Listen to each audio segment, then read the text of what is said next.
It was early Saturday morning in Miami-Dade County. The streets were still quiet when a neighbor spotted something strange in a parking lot, a little girl walking alone. She was barefoot, crying, and covered in blood. She looked scared and confused, too young to explain what had happened. Maria Camila Garcia Molina was born in Colombia. Seeking opportunity and stability, she and her mother, Adalgisa Molina, immigrated to the United States and settled in Miami-Dade County, Florida, where some of their family already lived. There, Maria quietly and determinedly began to build her life. People who knew her described her as intelligent and composed. She was devoted to her loved ones, and she possessed a maturity beyond her age. Maria initially worked in a dental office to gain experience and support herself. She then became an independent nail technician. Although the work was hard, Maria viewed it as a way to achieve her dream life. By 2020, her hard work had allowed her to save enough money to buy a small, safe, and peaceful two-bedroom apartment in Southwest Miami for herself and her mother. People who knew her remember her warmth and ability to make others feel seen. A coworker recalled that even when Maria was struggling, she always prioritized others. During this chapter of newfound stability and transformation, Maria fell in love. The relationship would bring her the greatest blessing of her life, her daughter. Becoming a mother changed everything.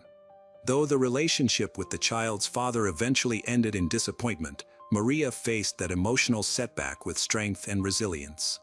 Her daughter became her anchor, her greatest motivation, and the source of a renewed sense of direction. Maria wasn't one to party or socialize excessively. She didn't drink or use banned substance.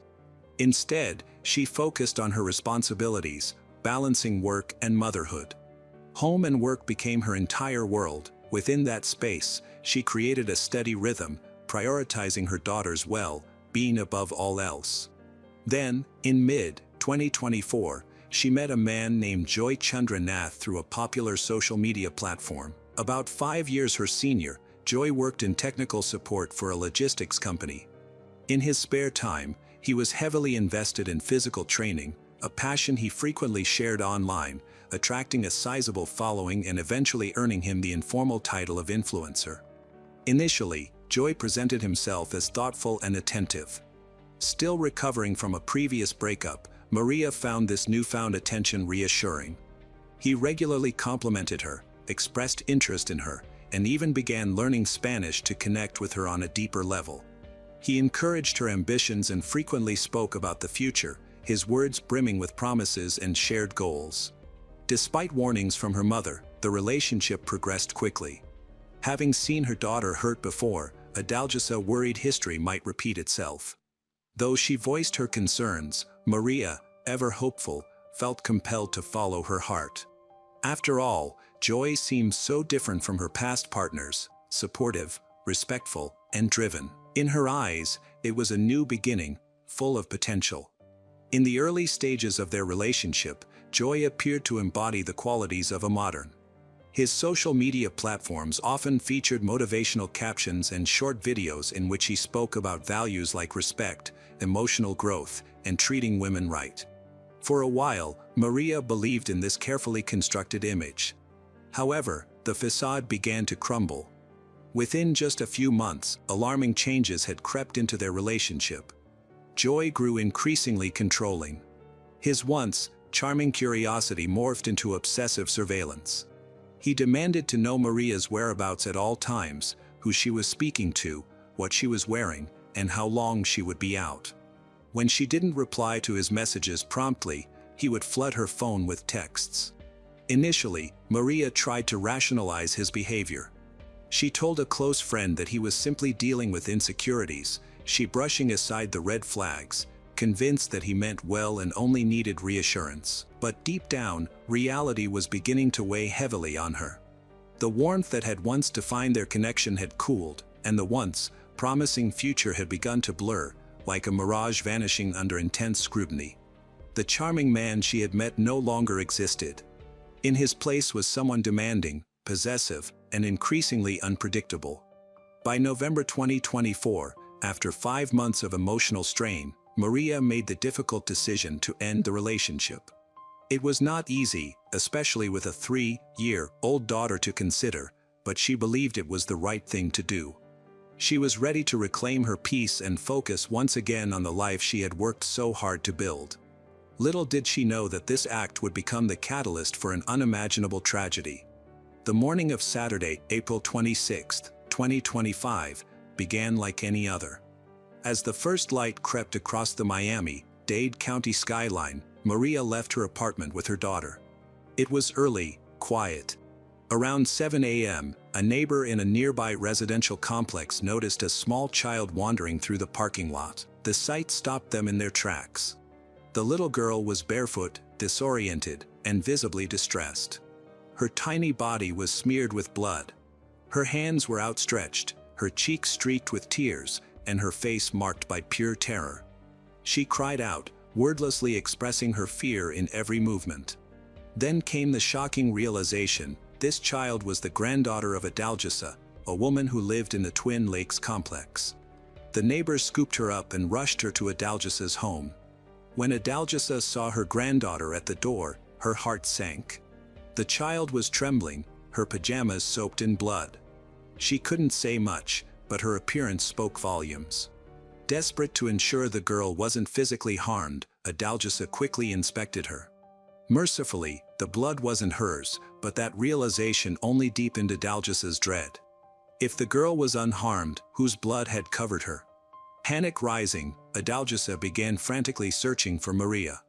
But as she searched, her daughter was nowhere to be found. The minutes stretched endlessly.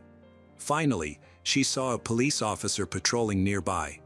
Waving him down, she explained the urgency of the situation.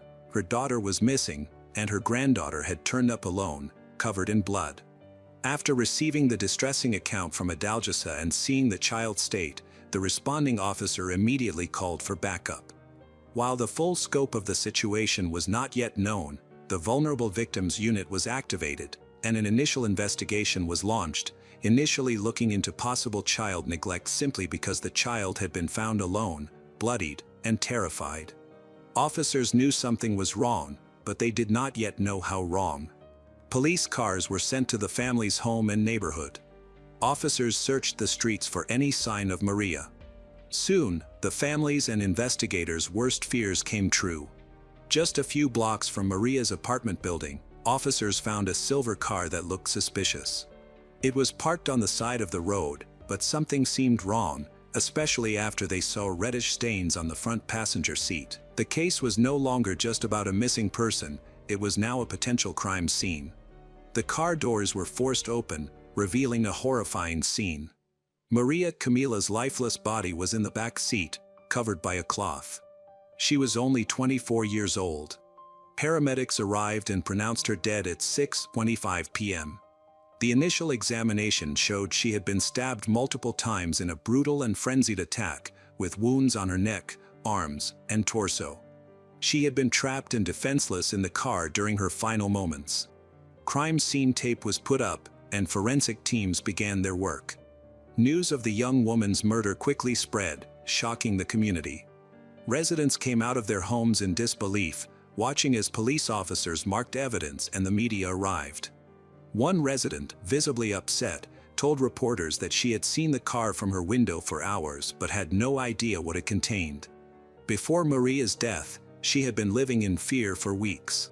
Even before the official investigation, her mother, Adalgisa, suspected who might be responsible. Her suspicions were confirmed when detectives interviewed Maria's young daughter. The daughter, despite her age, provided crucial information. She told investigators that a man named Joy had hit her mother on the head. This statement, along with other evidence, focused the investigation on Joy Chandranath, a man Maria Camila had once trusted but later left. It quickly became clear that Joy was not handling the breakup well. After their relationship ended, he started appearing unexpectedly at Maria's locations. Sometimes he brought gifts like flowers and chocolates. Other times, he was seen waiting in parking lots. Court records show that one day, Maria Camila saw him near her car after work. When she texted him to ask why he was there, he gave a vague answer about leaving her a surprise. She then discovered an Apple AirTag hidden on her car, which was obviously meant to track her. This discovery horrified her. By early 2024, the harassment against Maria had become so severe that she reported it to the police. She filed a complaint, fearing Joy's behavior would escalate to violence. A temporary restraining order was issued. However, Joy violated the order.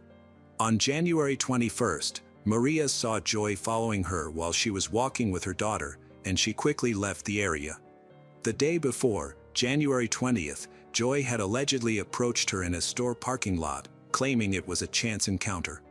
Then, on January 29th, Maria's grandmother and uncle were walking the family dog when it suddenly lunged at someone hiding near the trash cans behind a neighbor's house. That person was Joy. When questioned, he said he was bringing food to Maria and her daughter. On February 28th, the temporary restraining order was lifted. Local news reports claimed this was because Maria didn't attend the next court hearing.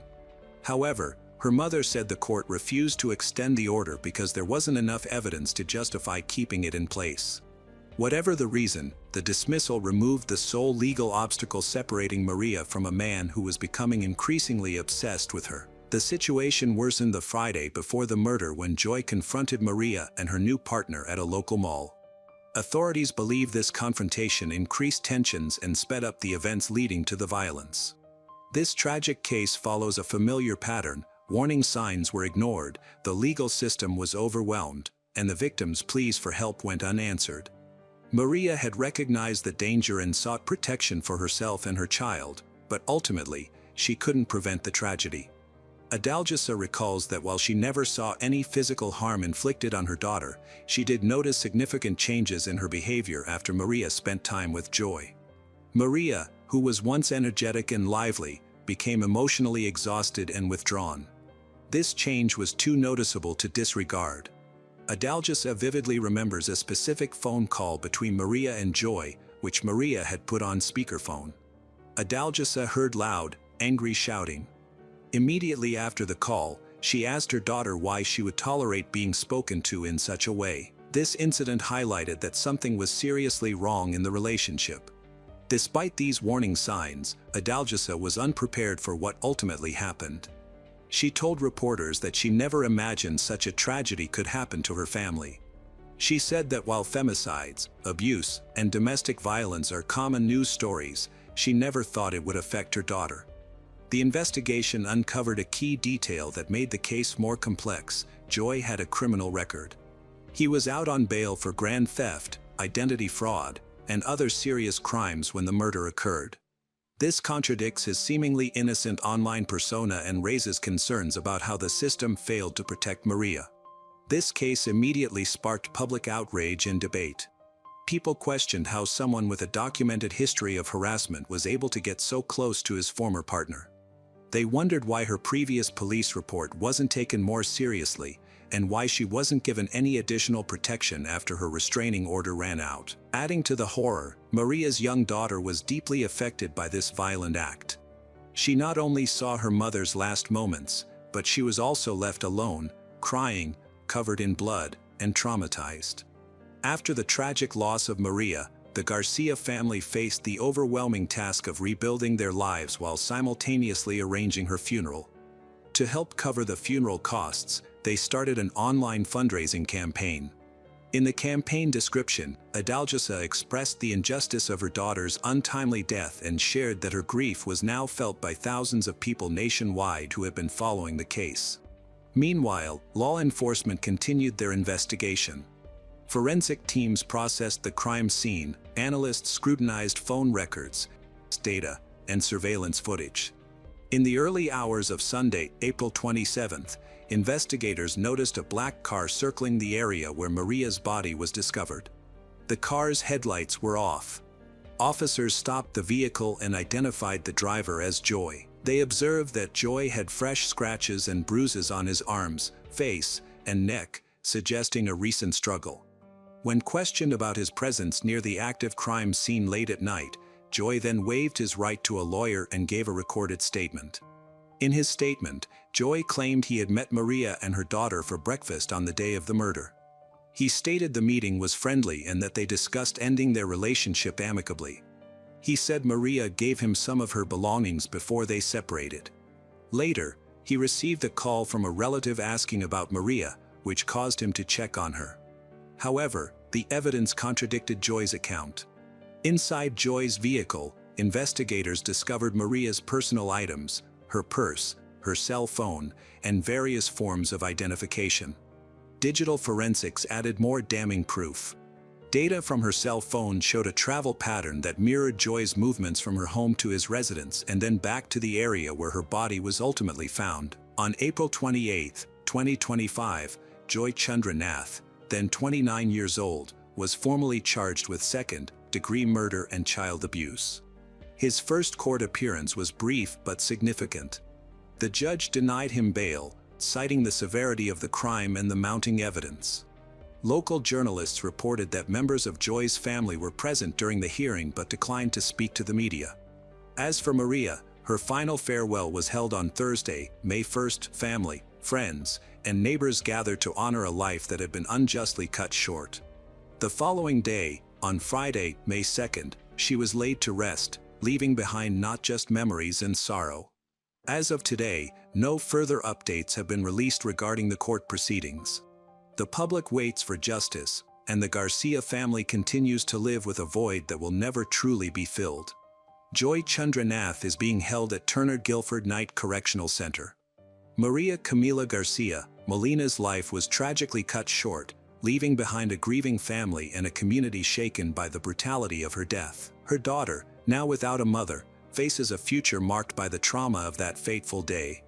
As Joy Chandranath awaits trial at Turner Guilford Night Correctional Center, charged with second-degree murder and child abuse, the public demands accountability for a system that failed to protect a young woman who sought help. This case serves as a somber reminder of the urgent need to address domestic violence and support survivors. The fight for justice for Maria continues, as does the call to prevent such tragedies in the future.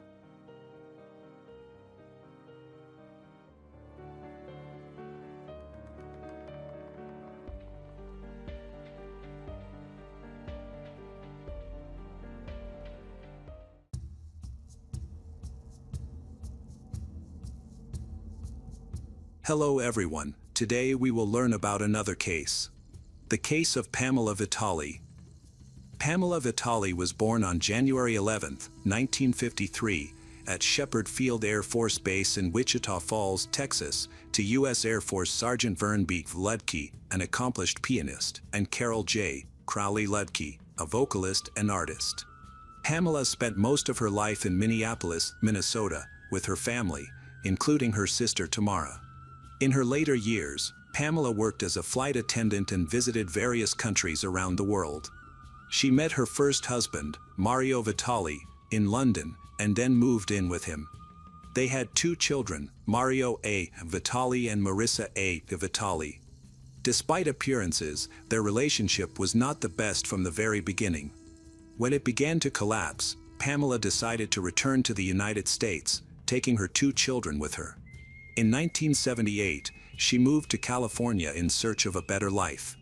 As a single mother, she could no longer work as a flight attendant for obvious reasons, so she tried her hand in various fields of activity.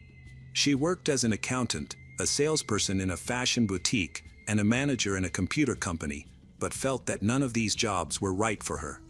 Nevertheless, Pamela continued to work to provide for herself and her children while also attending film school at the University of California. This path became more successful. Pamela enjoyed realizing herself in cinema, and eventually, she became a producer. Pamela's career took off during her third year of film school when she met her future second husband, Daniel Horowitz, who was a lawyer. He was a professional in his field, combining private practice with creative writing. Daniel wrote a script and saw great potential in it. He began looking for a producer who might be interested in his vision. His friend Tamara found out about the script and introduced them. Pamela became interested in the script, and thus a romance blossomed. A month later, she moved closer to him, and they began working together. Daniel and Pamela prospered financially. Thanks to Daniel's advocacy work, he gained popularity, which brought him many famous and wealthy clients. He frequently commented on high, profile criminal cases on television, even weighing in on the Michael Jackson case.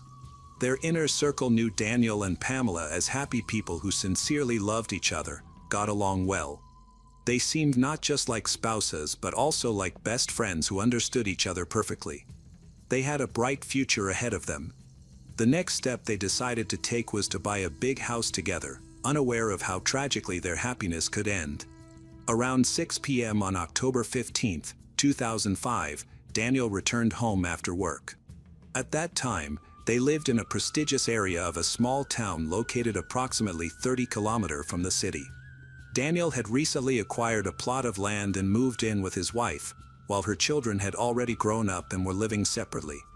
Though they were a wealthy couple, they were living in a trailer because their dream home was still under construction.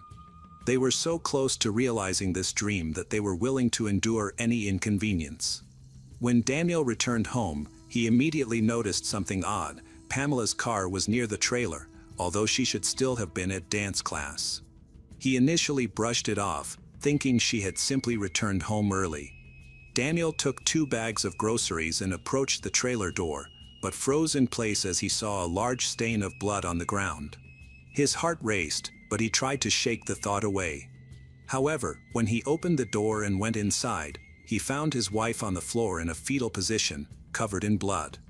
Daniel knew how to provide first aid, so he leaned over her body to turn her over. In that moment, he realized she was dead. She was cold to the touch and clearly had died several hours prior. Rigor mortis had already set in. He called emergency services and reported the incident.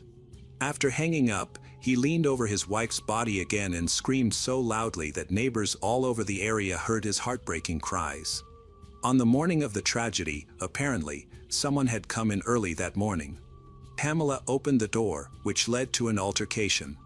She managed to push a large TV toward her attacker, probably trying to defend herself, leaving traces of her bloody hands on it. Pamela desperately fought for her life. A mix of her blood and the attacker's was found on the floor. Particles of skin from the murderer were found under her fingernails. Despite her desperate resistance, Pamela was brutally beaten to death. The forensic examination revealed that Pamela had a broken nose and several knocked-out teeth. She was killed by blunt force trauma to the head, which caused massive hemorrhaging in her brain. The attack was so brutal that portions of her scalp were torn off, and there were fractures on her skull. The attackers even inflicted wounds on her stomach and left a symbol on her back that looked like the letter H. It appeared that the attacker had spent considerable time in the trailer with Pamela. The detectives discovered that someone had taken the water and bathed, leaving behind smeared blood. It was possible that some of the cuts on Pamela were inflicted after her death. Naturally, detectives first suspected Daniel himself, as this crime was committed with extreme cruelty. In such cases, it is often found that the guilty party is a close person with a motive. In any case, Daniel had a reliable alibi. Several people could vouch for him that day. It was a usual day for a lawyer. He left the house around 8 a.m. and did not return until 6 p.m. The high-profile murder of a famous female producer attracted wide media attention, and this case was actively covered on television. Numerous rumors immediately began to circulate. It was about a prosperous, developing area with wealthy residents, where such a massacre of an innocent person was least expected. The local community wanted to know the truth before the next attack happened. It was necessary to stop the bloodthirsty criminal. Pamela was found in her underwear. Here were no traces of a break-in, which confirmed their suspicions. Only a husband or lover came to mind. There was no evidence of abuse, and nothing was missing from the trailer, despite the fact that the wealthy couple had a lot of valuables inside. This meant that theories involving abuse or robbery were unlikely. Nevertheless, even after the alibi was confirmed, the rumors did not stop. Some speculated that Daniel could not have committed the crime himself. As a lawyer, he constantly communicated with potentially dangerous people who could easily have carried out something similar at his behest. Detectives carefully checked this theory, analyzing the data on his computer and phone. However, they found no grounds for suspicion against Daniel and could not confirm that Pamela had a lover. Nevertheless, law enforcement officials did not abandon the idea that the criminal must have been well acquainted with Pamela. he was probably a resident of the area. This theory was not without foundation, as a statement was found in a trailer indicating harassment. According to Daniel, they had been persecuted for quite some time. As a result, he even left a restraining order against one of their neighbors to Pamela, but he never filed the documents with the court. Daniel admitted that there had been difficulties with one local resident who did not like them. However, he managed to reach an agreement with this person after weeks of bickering, and the problems ended without filing a complaint. He kept the restraining order just in case something happened again. The check on this neighbor yielded no results, as he was away at the time of the attack and had a reliable alibi. He was subsequently excluded from the list of suspects. On the day Pamela was buried, a press conference was held, during which the police announced the arrest of the probable killer. It turned out to be a 16-year-old teenager named Scott Dileski, who was just 2 weeks away from his 17th birthday. He did not personally know Pamela's family, but the victim's husband, Daniel, had helped his mother, Esther Fielding, with paperwork. Scott's family was experiencing financial difficulties, so Daniel did not even take money for his assistance. This was the unexpected price for his kindness. Scott Dileski was born in San Francisco. Soon after his birth, his parents divorced, and Esther raised the boy. Quite quickly, she found a new partner and remarried. Scott claimed that his stepfather could be cruel, but his mother had never witnessed any such incidents. Information about the early years of his life is contradictory. Some claim his stepfather could indeed be cruel, while others deny it. There is also conflicting information about the mother's attitude towards her son. Despite the difficulties with the family, when his father offered for him to move in, Scott refused. Shortly before Pamela's murder, Esther got divorced again, leading to financial problems and an acute housing crisis. She and her son were left without a place to stay, and Esther desperately sought employment. But finding a job while dealing with housing issues proved difficult. Fortunately, friends extended a helping hand, offering to temporarily move in with them. Esther and Scott were offered to settle on a property in a trailer. In fact, the living conditions were modest, but they had no choice. During this period, Scott was going through a transitional phase, showing signs of rebelliousness. As a pleasant but peculiar young man, he had previously been a Boy Scout and a baseball player. Before moving, he had studied quite well. Coincidentally, a chain of tragic events had been triggered by the loss of a loved one. Shortly before the move, Scott's half-sister died in a car accident. This serious incident caused significant psychological distress for him. Many believe that his mother's indifference led to negative changes in his behavior, but she did not remain idle. She tried to support her family during that time. Scott became increasingly detached from society and closed off, exhibiting low energy. His behavior also took on some strange characteristics. For instance, he once drew a pentagram and danced around it. This was only an external manifestation of his problems, while those who constantly interacted with Scott did not notice any significant alarming changes in his behavior. He became increasingly immersed in dark thoughts and began to write disturbing poems, probably to attract his mother's attention. Esther was sure that her son simply exhibited quirks. She did not speak of him as a difficult child. She believed that Scott was going through a challenging period in his own way due to the death of his sister and the financial difficulties their family faced. Esther remembered how he previously could not even stand the sight of blood, but when the police first spoke to him, he claimed that at the age of 12, he had tried various illegal substances. Gradually, Scott showed an increasing interest in crime. He read a lot about serial killers and school shootings, spoke more often about these topics, showing an unhealthy fascination. Friends noticed that he was becoming increasingly distant. When detectives looked at Scott's computer, even more questions arose. They found very disturbing content, particularly concerning the practice of cutting up animals. One of Scott's friends, whom he met after the move, said that not long before Pamela's murder, they had decided to sell a truck, viewing it as the only way to improve their lives financially. The teenagers needed money. A solution was found quickly. They lived in a wealthy area, so they decided to put in some effort to earn the necessary amount. Scott, whose demeanor was becoming increasingly gloomy, decided to take the path of crime and rob a house, launching another chain of alarming events. Shortly before Pamela's death, a woman named Karen contacted the police, noting that a purchase she did not make had been charged to her credit card. An order from an online store was delivered to a nearby house where Esther and Scott lived. Someone from this household had purchased special lighting equipment for growing illegal plants. All of this led to Esther, as it was under her name that the suspicious order was made. However, Karen did not want to contact the police immediately. Esther was outraged by what she perceived as slander and believed that they were trying to put her in a bad light. Esther denied that she had ordered anything similar on the internet.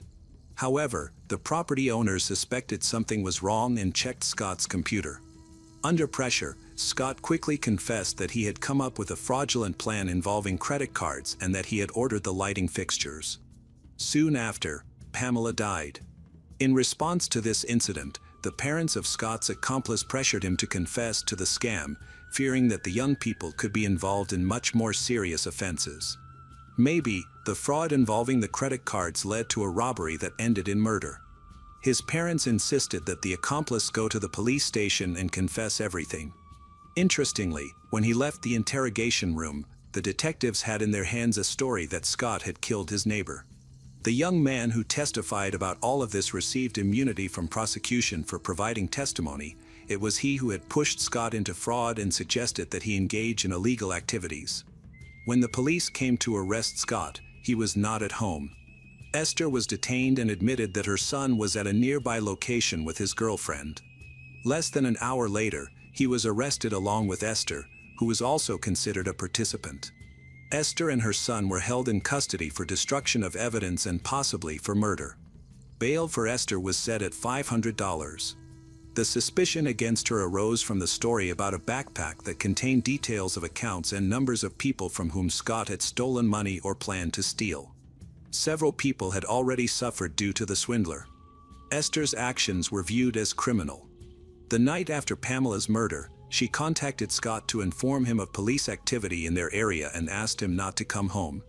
Scott told her about the records and the backpack containing the data, asking her to throw it away, which she did. Esther insisted she was simply afraid for her son's safety. Scott was with his girlfriend, named Jenna Reddy. She later also ended up at the station, even testified against her boyfriend at the trial. She stated that he often talked about different ways of killing, for example, that shooting a person is less painful than beating them to death with a bat or stabbing them with a knife. According to Jenna, Scott often wondered how long it takes to beat someone to death and was obsessed with this topic. After the crime against Pamela, when they pressured Esther, she quickly agreed to cooperate with the authorities, receiving guarantees for protection from criminal prosecution. She denied any connection to her neighbor's murder. However, opinions about Esther were very conflicting. Some believed that she lived for her son, while her ex-husband did not share this belief. In any case, Esther changed her testimony, clearly trying to justify herself. Mainly, Esther talked about the backpack that she had thrown away. She did not know all the contents but believed they were unrelated to the murder. There was data on all the people who had become victims of Scott's fraudulent scheme. Esther helped find some items they had tried to destroy, including shoes and gloves that had blood stains on them. An examination showed that the items contained the blood of Pamela. Scott also left a shoe imprint at the crime scene, and samples of his DNA were found on Pamela's foot. In Scott's room, handwritten notes were discovered, some of which contained information about accounts of people who were likely to have been deceived by the same fraudulent scheme. In addition, there were plans to kidnap people. Apparently, Scott was ready to make money by any means, regardless of the seriousness of the crimes. There were also descriptions of how to get rid of evidence. All this confirmed the guilt of him. There were many coincidences. Even the symbol carved on the back of Pamela resembled the signatures that Scott used. A public defender was appointed at the beginning of the trial. However, there was also strong evidence against Scott that came to court. He was the complete opposite of his Gothic image during the investigation. All this was part of the defense attorney's strategy to humanize a dangerous killer in front of the jury in order to acquit him. According to Scott's version of events told before the trial, on the day of the murder, he decided to take a walk towards a local waterfall. He returned from this walk with serious injuries. According to him, while he was walking, he accidentally met a strange woman who attacked him, resulting in his injuries. By an amazing coincidence, she was Pamela, so the blood stains on both her and his clothes matched the DNA of the victim. He claimed that she had clawed his face, cut his wrist, and injured his hand. When he was arrested, the injuries were still fresh. Naturally, his story sounded unrealistic. Why would Pamela attack Scott at the waterfall? What happened to her afterward? How she ended up in the house, and who attacked her were all major questions. The evidence against Scott included all his browser queries related to animal cruelty, his obsession with crimes, plans for murder, material evidence, blood on items, confessions from friends of his girlfriend and her mother. The lawyer tried to highlight his best qualities and described him as a decent guy, but against the overwhelming evidence presented by the prosecutor's office, it seemed futile. The only point that might have raised doubt, as stated by the lawyer, was the discovery of DNA samples. In addition to Scott's and Pamela's blood, traces of an unidentified person were found in the house. The defense attorney insisted that the detectives overlooked this evidence from the start and focused solely on proving Scott's guilt. The prosecution argued that the evidence against Scott was too substantial to be dismissed, while the evidence suggesting Scott's innocence was virtually insignificant. The jury went into deliberation to decide Scott's fate. It took them 18 hours to reach a decision, ultimately sparing him from the death penalty, as they chose to try him as a minor. It was assumed that he would serve the rest of his life in prison. Scott was found guilty of first-degree murder a month before the final round of hearings was held. Pamela's husband took the stand and stated that in his many years as a lawyer, he had represented at least 50 different murderers but had never seen a total lack of remorse like Scott's. Daniel believed that Scott had no redeeming qualities that would allow for parole eligibility. He deserved to be in prison for the rest of his life, and so it happened. Scott Dileski was sentenced to life imprisonment. He was to remain in a juvenile facility until he turned 18 and then be transferred to an adult prison. Immediately after Scott turned 18, he appealed to have his sentence reviewed, but his efforts were in vain. In 2009, Scott filed a claim that his rights had been violated. He wanted to change the venue of the hearing and claimed that some evidence which could refute the appeal was also rejected. The next attempt was made in 2011, where he pointed to evidence indicating the involvement of an unknown person in the murder, specifically claiming that the authorities did not even attempt to identify who owned all the DNA traces found in the trailer where Pamela died. He insisted that the nature of the crime indicated a personal motive. Scott himself allegedly did not know Pamela, and it made no sense for him to kill her, especially with such cruelty. Additionally, the detectives claimed that the criminal remained in the trailer for an extended period, consistent with the timeline, but Scott asserted that he had been at home during that time. Again, his arguments did not lead to any significant changes. Another appeal was filed in 2016, with Scott insisting that his life sentence was wrongful because he was a minor at the time of the crime. The appeal was accepted for consideration.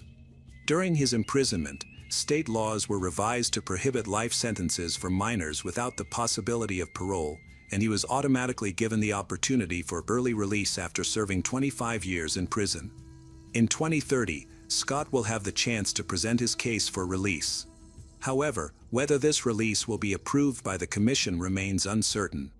It is difficult to predict the outcome, but it is known that Scott became an exemplary prisoner. He did not drop out of school and continued to receive an education within the prison walls. Pamela's family stated that they would definitely be present at the parole board hearing to prevent him from being released, viewing him as an especially dangerous criminal. Daniel never finished building the house he dreamed of with his wife. He was forced to sell the land along with the partially built house because he simply wanted to forget everything that had happened and start life anew.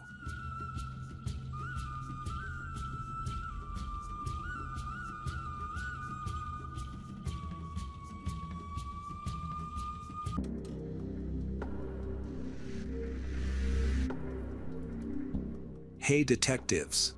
Welcome back. We've got another mysterious case to explore. The case of Viviana Hager. Viviana Hager, a 42-year-old chartered accountant, lived with her husband, Jamie Anguita, a builder, and their 2 daughters in a beautiful home in an upscale area of Puerto Varas, Chile. Jamie and Viviana were introduced through relatives. After moving to the area, Jamie initially stayed with a friend close to Viviana's home until she completed her internship. They did not communicate often, but when they finally met in person, Viviana was around 25 years old. Their friends noted that they had different personalities, which further confirmed the idea that opposites attract. Jamie was described by those who knew him as reserved and not very sociable. In contrast, Viviana was lively and outgoing. She grew up with her mother and siblings, as her father tragically died in a car accident caused by intoxication when she was just 1 year old. Viviana's mother chose not to enter another relationship, believing it was not right to bring a new man into their home. She single-handedly raised all her children. The wedding of Jamie and Viviana was grand and held in an elegant banquet hall. Jamie revealed that it had been challenging to win over his future wife. They spent their honeymoon in the Dominican Republic. Shortly after, Viviana became pregnant, but unfortunately, she could not maintain the pregnancy. In 1996, she gave birth to a daughter. They went through another unsuccessful pregnancy, but that did not affect their relationship. Later, they welcomed the birth of their youngest daughter. After the birth of their second daughter, Viviana decided to take a break from her job at a large carbonated drinks company to focus on raising their children. There were many rumors about Jamie and Viviana's relationship after 18 years of marriage. Some claimed they had a perfect relationship, remaining a loving couple and a stable family. Others suggested that their life together was not as ideal as it appeared. On the morning of June 29, 2010, everything seemed normal at first. After breakfast, Jamie took their daughters to a local language school before heading to work at his construction company. However, Viviana did not clean the dishes from breakfast, nor did she open the curtains to let in light, and she skipped several other usual tasks. According to data on the calls made, Viviana called the school where her daughters studied several times, as well as a photo studio, and contacted representatives of a company that cleaned stoves. Jamie also made a series of calls, one of which was quite unusual. He called his wife's phone at 7:48 a.m., and the conversation lasted less than a minute. Later, he stated that he had called his wife to say goodbye that morning, as he had allegedly forgotten to do so before leaving. In the afternoon, at 1:36 p.m., Jamie was at a bank branch when he received a call. According to Jamie, the caller did not introduce himself and said that Jamie should listen to him if Jamie wanted to see his wife again. The man then heard a woman scream, after which the call allegedly ended. Jamie's statement suggested that he perceived it as a prank or scam, which might explain why he didn't act as most men typically would. He didn't try to contact his wife to find out if she was okay. A few hours later, Jamie's eldest daughter called him and said that her mother hadn't picked her up from school. The girl also mentioned that she was planning to walk home. The path from the school to their home ran through safe areas, but for some reason, Jamie asked her to wait for him. Even after that, he still didn't attempt to contact his wife. On his way to school, Jamie stopped at a small police station to report a mysterious call and his concerns about Viviana possibly going missing. Shortly after, he received another call from his youngest daughter, who had made it home and told him that her mother was not there. She went into her parents' bedroom and found a terrible mess on the bed. Several items and documents were taken from her mother Viviana's purse. The girl also noticed that a small safe, some cameras, and jewelry were missing from their home. After speaking with his daughter, Jamie invited Viviana's older sister, Monica, to stay with his youngest daughter. This time, Jamie made no attempt to contact his wife, despite the seriousness of the situation. When he returned home, the police were already there. They believed that Viviana might have been kidnapped.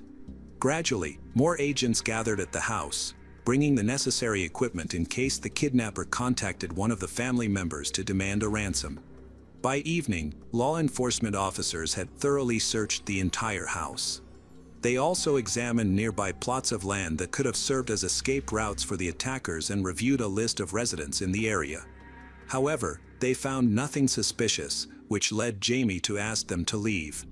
He expressed concern that their presence was frightening his daughters, especially since they had not received any ransom calls during this time.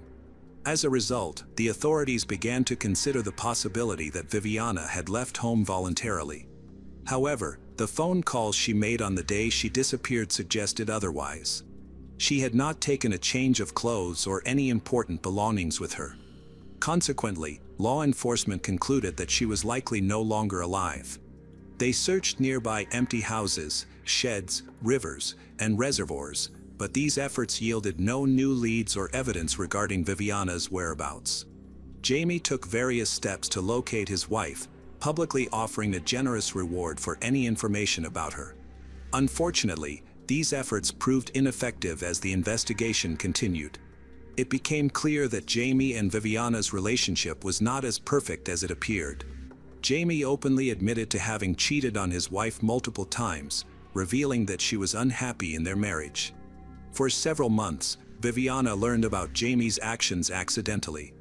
Out of revenge, she began dating another man. At the same time, Viviana was struggling with depression and had sought treatment. A close friend of Viviana, Jan, informed the authorities about Jamie's abusive behavior towards her. When the police questioned Viviana's boyfriend, Edward, they discovered that he was still in a relationship with her. Edward became a suspect in the investigation, primarily due to the lack of other leads. Eventually, the authorities reached out to Jamie again. They informed him that they planned to conduct a new search of his property, this time using specially trained dogs. Jamie was very interested and inquired about the effectiveness of these methods. The police officer explained that the dogs could identify human remains with almost complete certainty, especially if they had prior experience. Noticing Jamie's genuine interest, the officer invited him to the training facility to see the dogs in action, and Jamie gladly accepted the invitation. Soon after, he visited the facility and learned that dogs could detect human remains even if they were buried up to 3 meters deep. Experts stated that the chances of dogs confusing human remains with those of other animals were zero. Just before the planned search at his house involving the dogs, Jamie himself called the police to request their presence. This call occurred on August 9 at 6:55 p.m., 42 days after Viviana's disappearance. Jamie testified that he detected a strong odor coming from a storage room located behind a wall in one of the bedrooms. When he looked into that room, he saw the silhouette of his wife.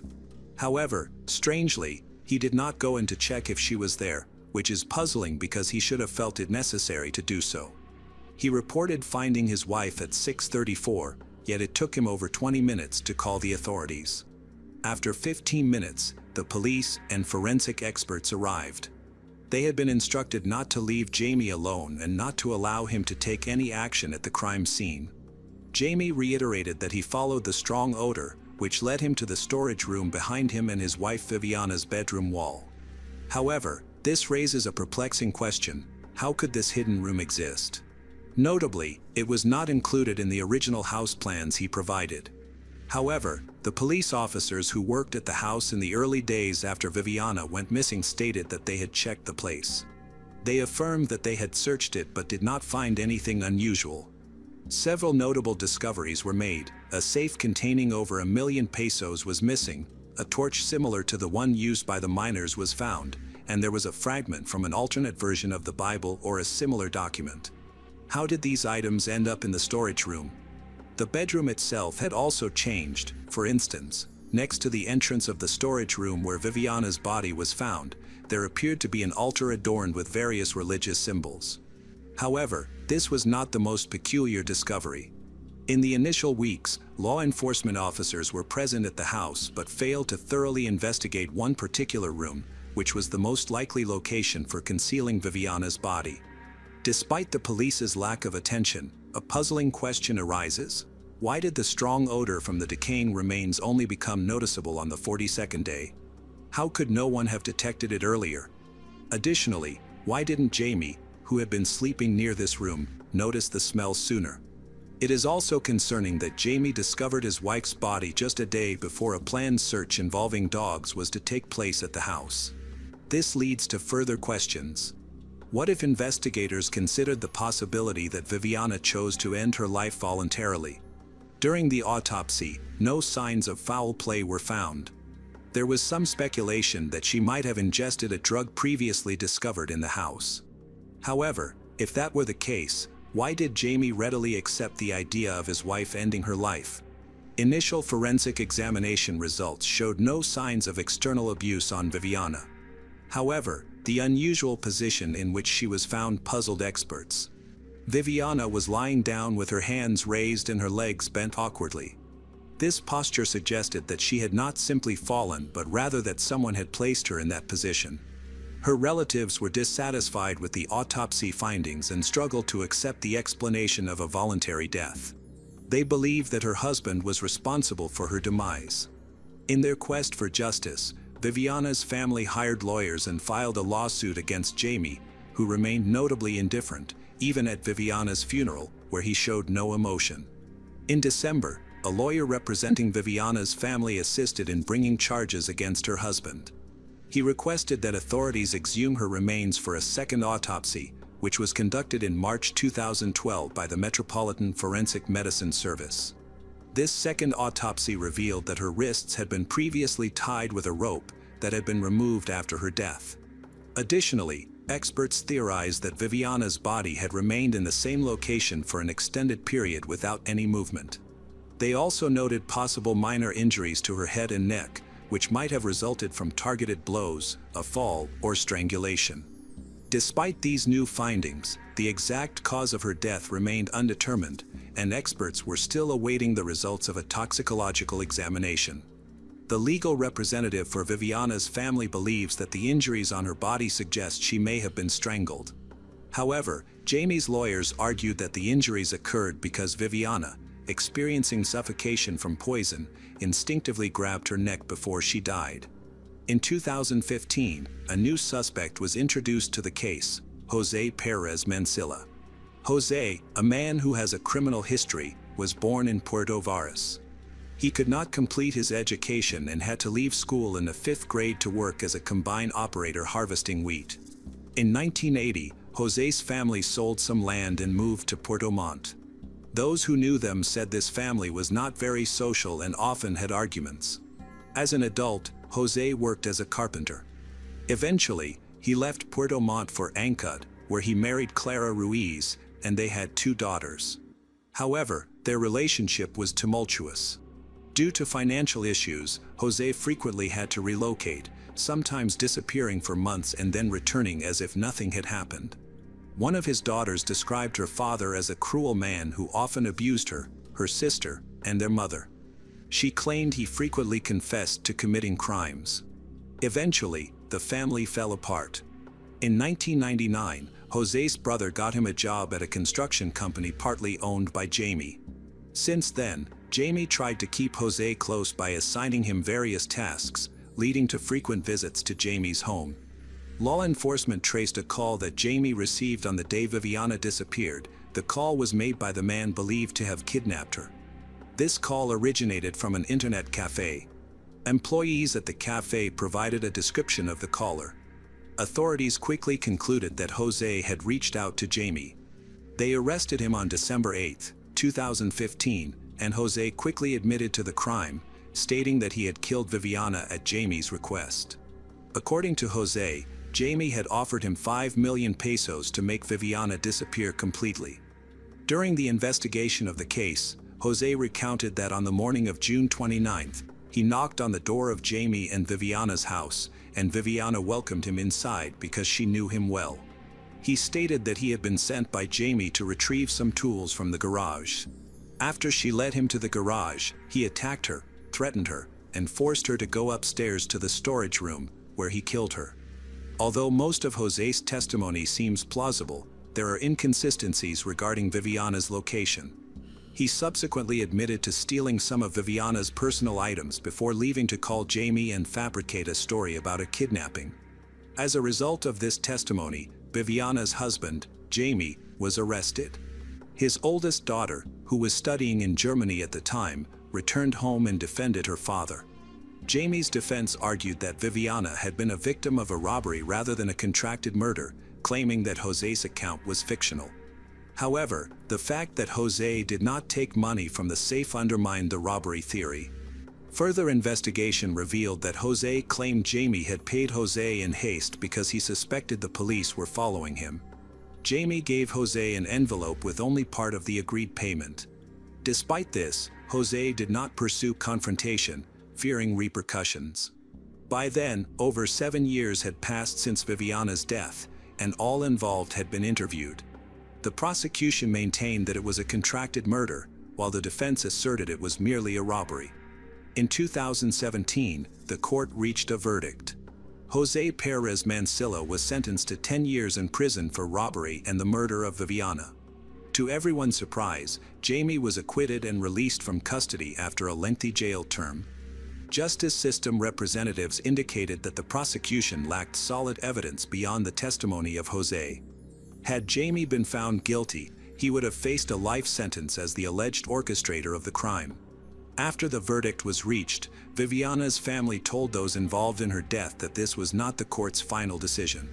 Jamie and his daughters filed a lawsuit against the Chilean state, claiming negligence by officials during various stages of the investigation. Additionally, Jamie's representatives criticized the pressure he faced while in detention and sought nearly 1 million Chilean pesos in compensation each year.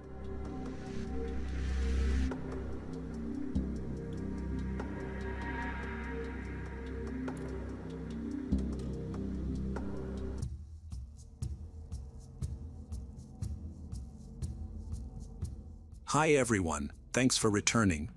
Let's unravel another perplexing mystery. The case of the Milken family. In the quiet neighborhood near Forbes Lake in Kirkland, Washington, the Milken family exemplified the American dream. Their home was filled with love, laughter, and the joy of a well-established life. The head of the family is Leonid Milken, a sergeant in the Washington National Guard. His journey began in 1989 when he and his family emigrated from Ukraine, seeking a new beginning in the United States. By 2006, Leonid was stationed in Iraq, bravely confronting the challenges of war.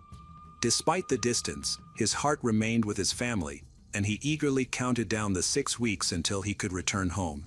He was deeply supported and cherished by his wife, Olga. Born on July 22, 1977, Olga is a professional dental assistant in Bellevue. She skillfully balanced her career with raising their 2 young sons, was known by neighbors for her friendly and welcoming nature.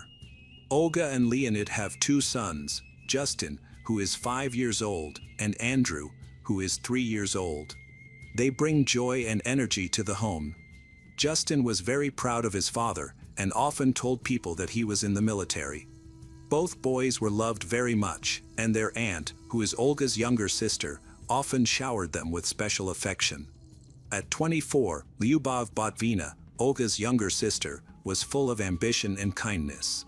She was a sophomore at Seattle Pacific University, studying for a bachelor's degree in foreign languages. She often visited the Milken family to spend time with her nephews, Andrew and Justin. The Milken family's journey from Ukraine to the United States was challenging. However, with resilience and a love for life, they managed to rebuild their lives from scratch. They settled in Mill Creek, Washington, and became vital members of the local Russian-Ukrainian community. Their home was a warm refuge filled with love, dreams, and a blend of cultures, a place where their past and future were harmoniously connected. Tragically, on July 17, 2006, their story took a horrific turn when an unimaginable incident shattered their world. After firefighters extinguished the fire and entered the ruins of the house, they discovered the bodies. However, these individuals did not die from the fire. The cause of their deaths remains a mystery. They had been stabbed multiple times, sustaining serious injuries. Someone had done this on purpose to make them suffer. The police quickly identified their main suspect, shocking the entire neighborhood. Connor Skierman, a 24-year-old man who had recently moved across the street from the Milken family just 2 weeks prior, came under suspicion. Witnesses reported seeing him trespassing on their property while carrying a red gasoline container shortly before the fire broke out. The most disturbing detail was the deep scratches on his face, suggesting he had engaged in a struggle, possibly with someone desperate to escape his actions. Connor was arrested on July 19, just 2 days after the murders. During questioning, he confessed to starting the fire but claimed to have no memory of the murders themselves. He said he passed out from drinking too much alcohol that night, specifically 3 bottles of vodka. He only remembered waking up in the Milkin family's house, surrounded by dead bodies. So who was Connor Skierman? He was born in Bellevue, Washington, and before the tragic incident, he appeared to be an ordinary neighbor. However, beneath this facade lay a criminal with dark intentions. He had kept logs of the Milkin family and plotted their demise. Later investigations revealed CCTV footage of him purchasing items to start a fire. Was this act motivated by hatred or a manifestation of a deeper monstrosity within him? This question would linger in the minds of many for years. Before the murders, Connor had no notable criminal history.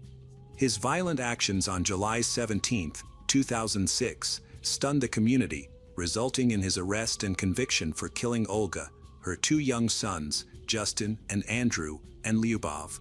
Connor acknowledged that he showered in Olga's home, changed into the hospital scrubs he found there, and bought gasoline to intentionally set the house on fire in order to conceal his involvement. However, he consistently denied committing the murders. Instead, he pleaded with the jury to trust him. Despite his claims, the evidence against him was overwhelming. When investigators examined the tragedy within the Milkin family, they meticulously collected the necessary evidence to charge Connor. Although the fire destroyed much at the scene, several key discoveries were still made. Among the burnt debris of the Milkin home, a blood-stained hunting knife was found at the bottom of the stairs. This knife was identified as the weapon used in the attack on Olga, Justin, Andrew, and Lyubov. In the master bedroom, where Olga and Lyubov's bodies were discovered, investigators uncovered clothing soaked in blood. This clothing provided DNA evidence that directly linked Connor to the scene of the crime. Additionally, a flashlight located in the same bedroom suggested that the attack was premeditated. A glove, partially burned in the fire, was found near the victims. This item not only placed Connor at the scene but also showed that he attempted to hide his fingerprints during the brutal attack on the family. Furthermore, security camera footage showed Connor buying gasoline from a nearby station shortly before the fire was reported. This evidence supported the timeline and his intention to destroy evidence by igniting the house. During Connor's arrest, officers noted fresh cuts and scratches on his face and neck, consistent with defensive wounds inflicted by the victims during their struggle, further connecting him to the crime. The conclusion was both horrifying and clear. This was not an accident or a drunken mistake. It was a planned massacre, a cold-blooded crime carried out with brutal intent. 3 years later, Connor Skierman's trial began. Selecting the jury took several weeks because the death penalty was a possibility. The prosecutors claimed that Connor had planned the attack, entering the home armed with the intention to kill. They argued that he had brutally murdered an entire family and then attempted to destroy the evidence by setting fire to the house. Connor's defense team focused on a different angle. They argued that he had been in an alcohol-induced blackout. They brought in addiction specialists, psychiatrists, and toxicologists to support their claim that Connor was too intoxicated to have intended to kill anyone and that he couldn't remember the murders due to his blacked-out state. However, the jury did not find this argument convincing. During the sentencing phase, Connor took the stand to give a 25-minute emotional statement. He pleaded with the jury for mercy, apologized to the Milkin family, and admitted to setting the house on fire, but he did not confess to the murders. He appeared subdued, with a face showing regret and anxiety. As he spoke, his voice trembled, and he frequently wiped away tears with a tissue, struggling to stay composed while also conveying his remorse through his slumped posture. During his speech, Connor avoided discussing the details of the crimes, following legal advice and the rules that allow defendants in death penalty cases to talk without being cross-examined. Instead, he concentrated on expressing his regret and the effect that his potential execution would have on his family. However, his words fell short. As he spoke, the Milkin family remained silent, their faces expressing a mixture of emotions, pain, anger, and perhaps a desire for closure. Olga's husband, Leonid Milkin, who was serving in Iraq when the murders occurred, listened closely, but his feelings were hard to read. The pain he endured was unimaginable, and now he had to confront the man responsible for his loss. Connor's defense attorney, James Conroy, argued that Connor was a troubled man who was struggling with alcoholism. He claimed that during the murder, Connor experienced memory loss due to the effects of alcohol. However, the jury found this explanation unconvincing, which led to the guilty verdicts. In this pivotal moment, Conroy hoped that Connor's display of remorse might influence the jury to show mercy. The prosecution, led by King County Deputy Prosecutor Scott O'Toole, presented a contrasting narrative. They portrayed Connor as a calculated murderer who broke into the Milkin family's home and committed horrific acts. The evidence clearly indicated the premeditated nature of his crime. O'Toole emphasized the profound grief of the Milkin family, particularly the innocence of the young boys, Justin and Andrew, whose lives were tragically taken by Connor. As Connor finished his statement, he stared intently at the jury, his eyes expressing desperation. He stated that people had told him that he was going to die and go to hell, adding that he was already there, his voice choked with emotion. After these final remarks, he returned to his seat, leaving the jury to process the heavy burden of his words and the seriousness of their imminent decision. The courtroom fell silent as the jurors contemplated what they had just heard. The decision ahead of them was significant, balancing justice, societal expectations, and the remnants of mercy that Connor's plea aimed to evoke. Many lives are at stake, not just Connor's, but those of others who will forever be affected by his actions.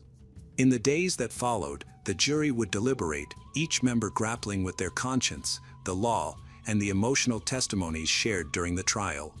Connor's statement added a personal element to their responsibilities, humanizing a man found guilty of horrific crimes.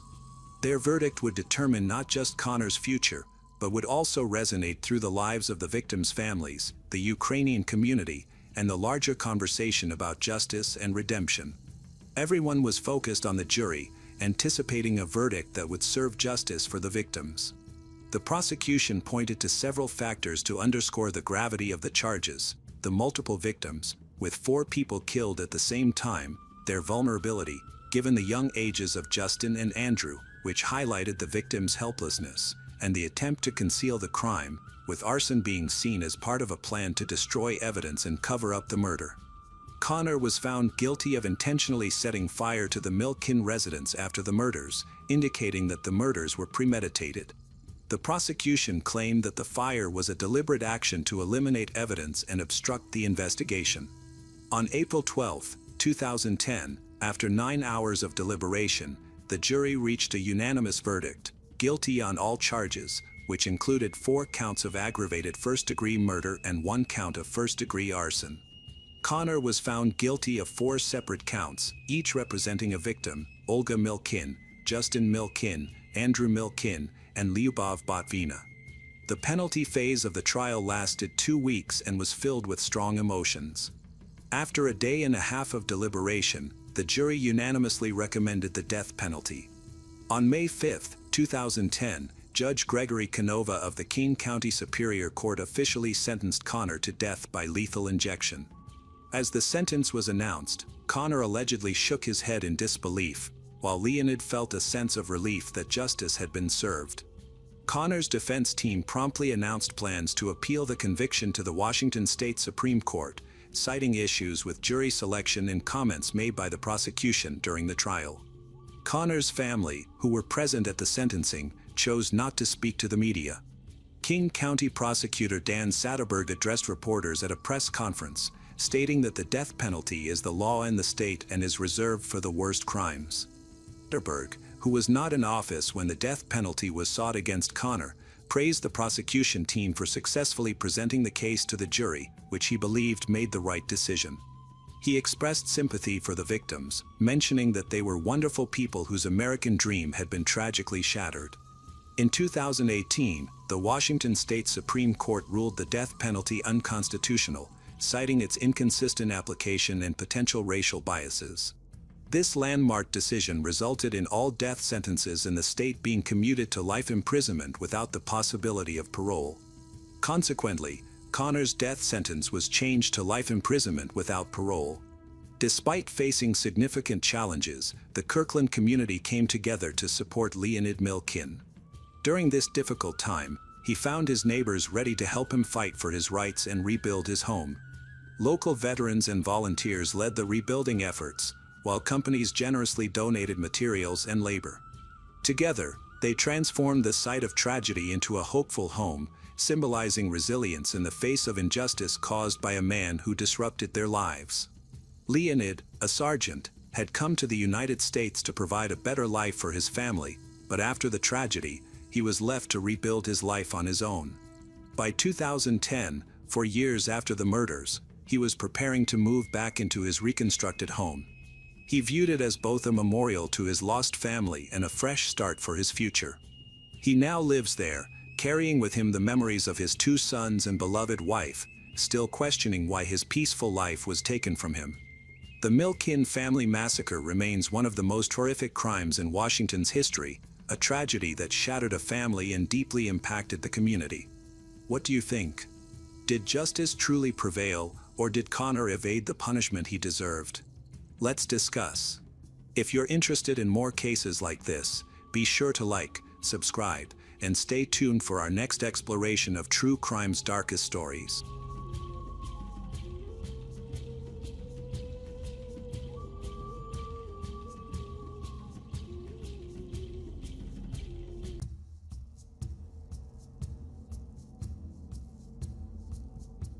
Hello everyone, today we will learn about another case. The case of Cassidy Goodson. Cassidy Goodson's early years were spent in a loving family in a quiet area of the small town of Lakeland, Florida, USA, which has a population of about 100,000 people. Those who knew her described her as a girl with great potential who was outgoing and successful in softball. Both of her parents worked hard for the good of the family. Their first priority was always to provide for their children. Cassidy had a sister and a brother, with whom she had quite close relationships. In her teens, Cassidy had no problems with her parents or the law. She did not use illegal substances, did not smoke, was athletic, and excelled academically. Cassidy helped her mother with housework, and every Sunday, she went with her family to church. Everyone who knew she believed that she had a great future. She was eager to study and planned to pursue a career. However, in the spring of 2012, significant changes occurred in the life of the 14-year-old teenager. Her brother and sister noticed that Cassidy began to behave differently than usual. First of all, she gained weight. However, her mother believed that this could be associated with hormonal changes during adolescence. The girl's clothing preferences changed as well. It seemed that Cassidy was very self-conscious about what was happening, so she began to wear baggy clothes that hid her figure. Cassidy did not even change clothes with her classmates before physical education.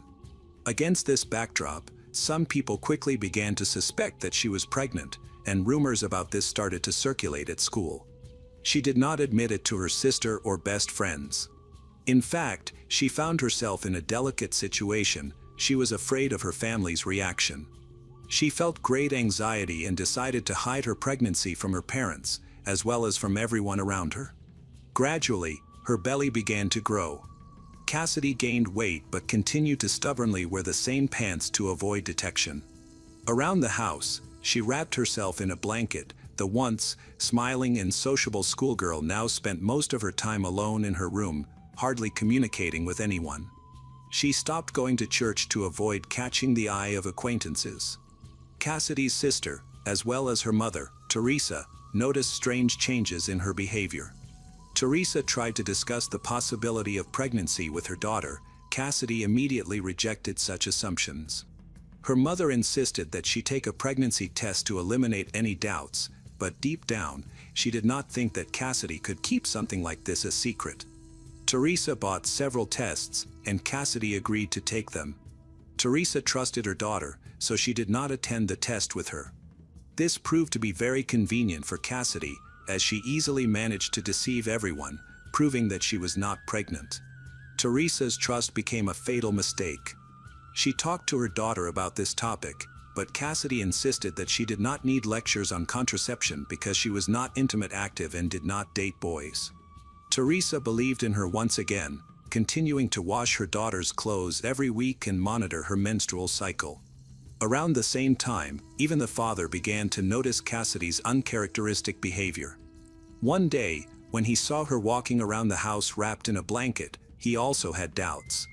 He tried to talk to her, as did the rest of the family, but Cassidy rejected any questions or suspicions. Her brother and sister also suspected something was wrong, particularly after the rumors that had spread around the school. They doubted that Cassidy had taken the pregnancy test honestly and even discussed their alarming assumptions with other family members. All of this reached their grandparents, but they too failed to get through to Cassidy, who continued to tell them that she had simply gained weight due to the transition period and now had a lot of complexes because of it. They believed her. By the middle of the summer, her belly had become so large that it was impossible to hide it with baggy clothes. She walked around wrapped in a blanket almost all day, but continued to insist that she was not pregnant. Cassidy ignored her loved ones and could even be rude in her responses. Realizing that it was impossible to get through to their daughter, her parents simply calmed down and continued to lead their usual lives. Of course, it is impossible to hide something like this forever, as the due date was approaching, and it all could turn into a terrible tragedy. On September 19, 2012, Teresa entered the bathroom after Cassidy had spent a long time in the shower. She noticed blood on the toilet and on the floor next to it. Alarmed, Teresa immediately suspected something was wrong and went to her daughter's room. There, she found Cassidy, who seemed exhausted. She was pale and looked sickly, but still refused to explain what was happening. Cassidy tried to act as if everything was fine. However, after discovering the blood, her mother insisted on taking her to the medical center's emergency room, where the doctors examined her daughter for a possible miscarriage. Cassidy eventually confessed to the doctors. After the examination, it was futile to deny it, so she admitted that she had indeed had a miscarriage. According to Cassidy, while she was sitting on the toilet, the fetus unexpectedly fell out, and she didn't have time to process what was happening. Allegedly, Cassidy accidentally washed the fetus away and only realized the gravity of the situation afterward. She was scared and didn't tell her mother about it. Cassidy received the necessary medical assistance, her wounds were treated, and she was sent home to recover. When Cassidy and her mother returned home, both tried not to talk about what had happened. Teresa provided her daughter with comprehensive support. On September 22, 2012, Teresa noticed a suspicious and unpleasant smell in Cassidy's room. Since Cassidy was not there, Teresa decided to do some cleaning, thinking her daughter had merely forgotten to throw out some food. Of course, she was curious about the source of the unpleasant odor and wanted to eliminate it. While sorting through dirty laundry, it quickly became apparent that the same unpleasant smell emanated from it. Digging to the bottom, she found a box containing a plastic bag. When she opened it, she found the lifeless body of a baby. Horrified, Teresa went to the police, reporting what had transpired. That same evening, law enforcement officers arrived at the Goodson house and took them to the station for questioning. Cassidy, without much resistance, admitted that there had been no miscarriage. She had simply given birth and hidden the baby's body from everyone. According to Cassidy's confession, on that fateful day, her water broke, but she managed to conceal it by soaking her bed linens. She then went to the bathroom, where she pretended to take a shower to disguise her actions. She bit down on a towel to endure the pain and stifle her cries while giving birth on the toilet, using scissors to remove the baby from herself. Once it was over, she used another towel to clean the bathroom of blood. Exhausted, she felt the baby breathing. Terrified of being exposed, she decided to get rid of him. Cassidy strangled her child, hid his body in a plastic bag, which she placed in a shoebox and concealed in her room. Remarkably, Cassidy managed to perform all these actions quickly and without being noticed by the rest of her family, who were at home at the time. The detective wanted to classify the crime properly, so they were interested in the details. Initially, Cassidy was uncooperative but eventually agreed to tell them everything, reconstructing the events on camera. She was given a doll resembling Santa Claus and demonstrated her actions, indicating what she had done. After the baby was in her arms, he did not open his eyes, leading her to realize with horror that she had grabbed the newborn by the throat and squeezed it with all her might. She believed the baby would not survive. The murder occurred while the child was still connected to her by the umbilical cord. Afterward, she cut it, washed everything, and wrapped the baby's body in a plastic bag before hiding it in the laundry container. Cassidy had not discarded the box with the body simply because she did not know how to dispose of it correctly. Only an autopsy could confirm or refute her words. The forensic expert determined that the baby had been born healthy and full term, weighing 9.5 pounds. So, the claim that the baby was born prematurely was impossible to uphold. The baby could have survived if not for the barbaric actions of his mother. The autopsy confirmed that the child died due to suffocation. Additionally, he had multiple injuries, including a head injury from blunt force trauma, likely from a fall after birth. However, this injury could not have been fatal. The most alarming injuries were the lacerations on the small body inflicted by the scissors, which had been used as a surgical instrument to extract the child from her. The detectives were puzzled as to why she left the baby's body in her room, as it seemed Cassidy did not even intend to dispose of it. The unbearable smell in the room ultimately exposed her. Psychologists suggested that this could be a form of remorse. Perhaps Cassidy wanted to be caught to receive what she believed was deserved punishment. Interestingly, Cassidy continued to remain silent about the identity of the baby's father. Detectives speculated whether her pregnancy could have resulted from another crime, such as violence against a minor. But Cassidy only stated that she was trying to hide the pregnancy from her family out of fear that it would harm her relationships with her parents, whom she did not want to disappoint. She intended to give birth and get rid of the baby from the beginning, indicating that her actions were premeditated. After these revelations, Cassidy was arrested and taken to a correctional facility for juvenile offenders in the county. After assessing the nature of the crime, she was charged with premeditated murder. In addition, the question arose about bringing charges of child abuse under aggravating circumstances, also of the first degree. The police believed that her horrific act was enough to try the offender as an adult in order to seek a harsher sentence. They knew her as a smart girl who was never prone to violence. Her parents insisted she was simply too immature to properly evaluate her horrific actions. Under the Florida criminal justice system for adults, the maximum penalty for first-degree murder is life in prison without the possibility of parole or the death penalty. However, due to Cassidy's age, she could not be sentenced to death. Additionally, earlier that same year, a ruling was issued by the U.S. Supreme Court declaring mandatory life imprisonment without the possibility of parole for juvenile prisoners unconstitutional. Cassidy's lawyer faced a difficult fight, not only with the system but also with outraged local residents who learned all the details of the crime and demanded the harshest punishment. Cassidy's parents found a good lawyer who managed to negotiate a plea bargain for manslaughter. The hearings were very emotional. The Goodson family supported Cassidy, and everyone cried, realizing that this murder could ruin many lives. Teresa was brought in for questioning before the trial began.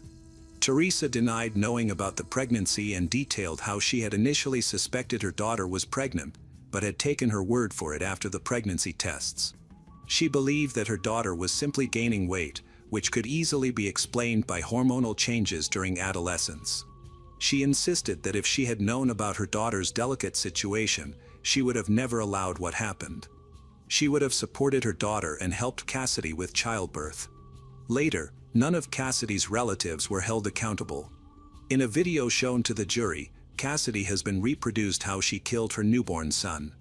She repeated that as soon as he was born, she hoped that he was not breathing, but after touching him, she realized that this was not the case. He was alive and breathing.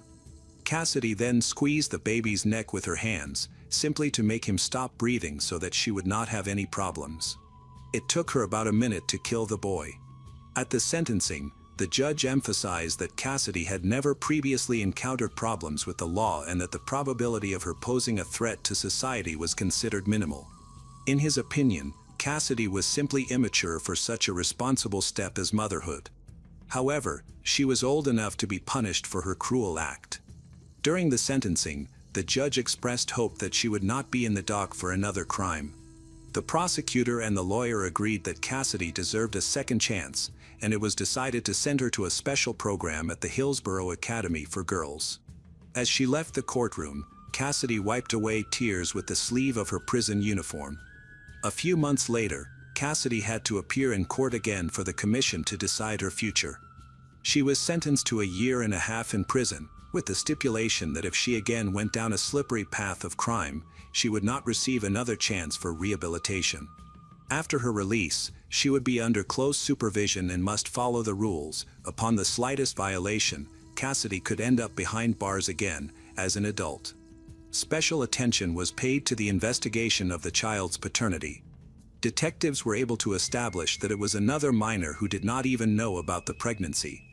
The relationship between Cassidy and the boy had ended before the pregnancy.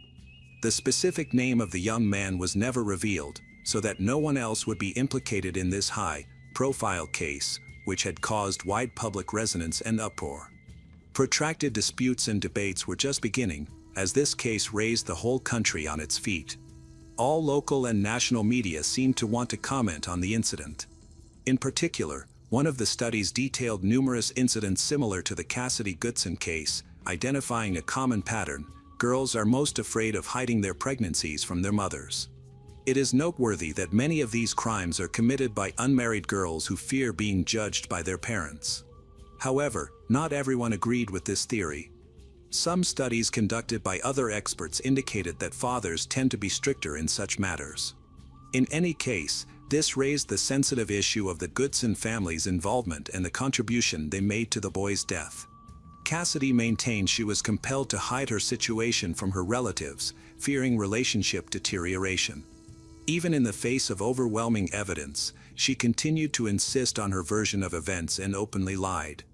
For many, this issue was particularly acute, especially after the events that unfolded. Experts in psychiatry had split into two camps. Some supported Cassidy and considered her family indirectly involved, while others solely blamed her for the crime. All of this sparked numerous debates, with research results being scrutinized and analyzed. For example, another expert study showed that 7 out of 9 girls who committed such crimes were their father's favorites or had grown up without a mother. Despite their lack of mental health issues in everyday life, they portrayed simplified roles that created a dangerous mix. This mix led to significant adjustments in their behavior and ultimately resulted in the murder of newborns. At the same time, these girls were often successful in their studies, participated in sports, and were popular in school, similar to Cassidy. This mix of roles caused a kind of guilt for being close to someone, which could distort their perception, making their own baby seem alien or harmful, something to be gotten rid of.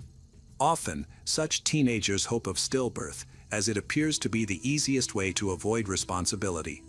After that, they can dispose of the child without guilt and leave. All of this can be exacerbated by isolation from loved ones, as was observed in Cassidy's case. Refusing to discuss her problems with her family, she drove herself into a corner. Cassidy's actions sparked controversy, including debates about the topic of terminating pregnancies. It seemed that this would be an obvious solution to her problem. However, judging from the social media reactions and media coverage of the Cassidy Goodson story was used as an argument in favor of allowing abortions at such a young age. Many wondered why the burden of making such heavy decisions was entirely placed on an underage schoolgirl. Cassidy's parents' attempts to understand what was happening, they remained convinced that they had done absolutely nothing wrong. Questions arose about how one could not notice their daughter's growing belly and strange behavior. Why did they so easily and simplistically ignore the growth of her belly? Relatives noted that her behavior became increasingly uncharacteristic for her. Usually, close relatives noticed such changes, but in her case, it seemed as if everyone was indifferent to her fate. They were surprised that it took finding blood in the bathroom for her mother to understand what was happening. Why, before this event, did no one take Cassidy to a medical center? Some people attempted to shift the blame for the crime from Cassidy to her parents, believing that she simply did not receive enough attention from her loved ones. This, too, could have concealed the real reason for her desire to keep the pregnancy secret. People were divided on these issues, with many disturbed by the fact that scissors were used. According to doctors, Cassidy used them to cut herself, severing the umbilical cord of a still, living child.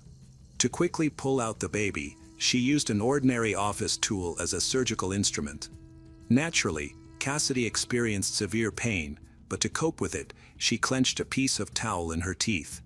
It was unclear what led to this mental or emotional state, whether it was her own horror or fear of what her parents might do. She was terrified of enduring any punishment just to prevent her mother and father from discovering what was happening. This raised reasonable concerns about what was really occurring within the walls of her home, leading detectives to conduct a thorough investigation. However, suspicions of cruel treatment from the parents' side could not be confirmed, as no bruises or signs of abuse were found on Cassidy's body. The other children in the family denied any physical abuse from their mother and father. After a year and a half in a correctional facility for girls, Cassidy was released. She successfully completed a rehabilitation program for juvenile offenders, and it was noted that she was not aggressive. The risk of reoffending was considered minimal. Cassidy desperately resisted reintegrating into society, having lost all her friends, received threats, and feared going outside. She often admitted that she felt hated and even persecuted. Cassidy realized she was living in hell, and it was unclear when this would end. She returned to her bedroom, which her parents had left untouched since her arrest. Everything remained in its usual place, even the lotion she had used at the age of 14. The hardest part was looking into the eyes of her loved ones, who wanted to help her. Despite the traumatic events and the heinous act she committed, Cassidy did not abandon her desire to become a mother. In 2017, she married and gave birth to her first daughter, followed by her second daughter, 2 years later. After the birth of her second girl, she posted on her social media that she longed to have a boy. These events were not just happy moments in her life but also demonstrated Cassidy's determination to fight. She expressed online that people around her seemed to wish she wouldn't have children at all. When asked why, Cassidy responded with a smile, indicating that people could not forgive her for killing a baby and that she had many haters. Many wrote that they wanted Cassidy to remain behind bars for the rest of her life, unwilling to live next to a child killer. On her social media, Cassidy posted numerous photos portraying herself as a loving mother, a young woman trying to build her happiness and family. It seemed that with age, as she began to understand the full gravity of her crime, she struggled to forgive herself for the fact that her first child died. In fact, the boy did not even have a name. Cassidy didn't consider what to call him. Therefore, in the case of the murder of a newborn, he was simply referred to as Baby Goodson. All these years, Cassidy remained under close scrutiny from not only the authorities but also the public. Even after so long, people remained indignant about the fate of the boy strangled in the first minutes of life. In her posts, Cassidy often hinted at external pressure. In 2020, she made a post indicating that she was being subjected to constant harassment that she could no longer tolerate. Cassidy created a new account and began sharing her photos again. She studied to be a nurse at Madison College. It appears that the judge may have been mistaken in thinking that she had corrected her ways. Since 2021, she began to face legal troubles again and ended up in prison, just like her husband.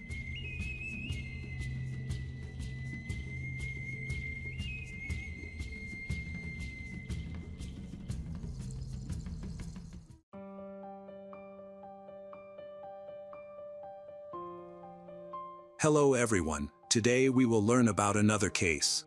The case of Shirley and Duguay. Choosing a soulmate is a very important step because this person can become the love of your life or a real nightmare.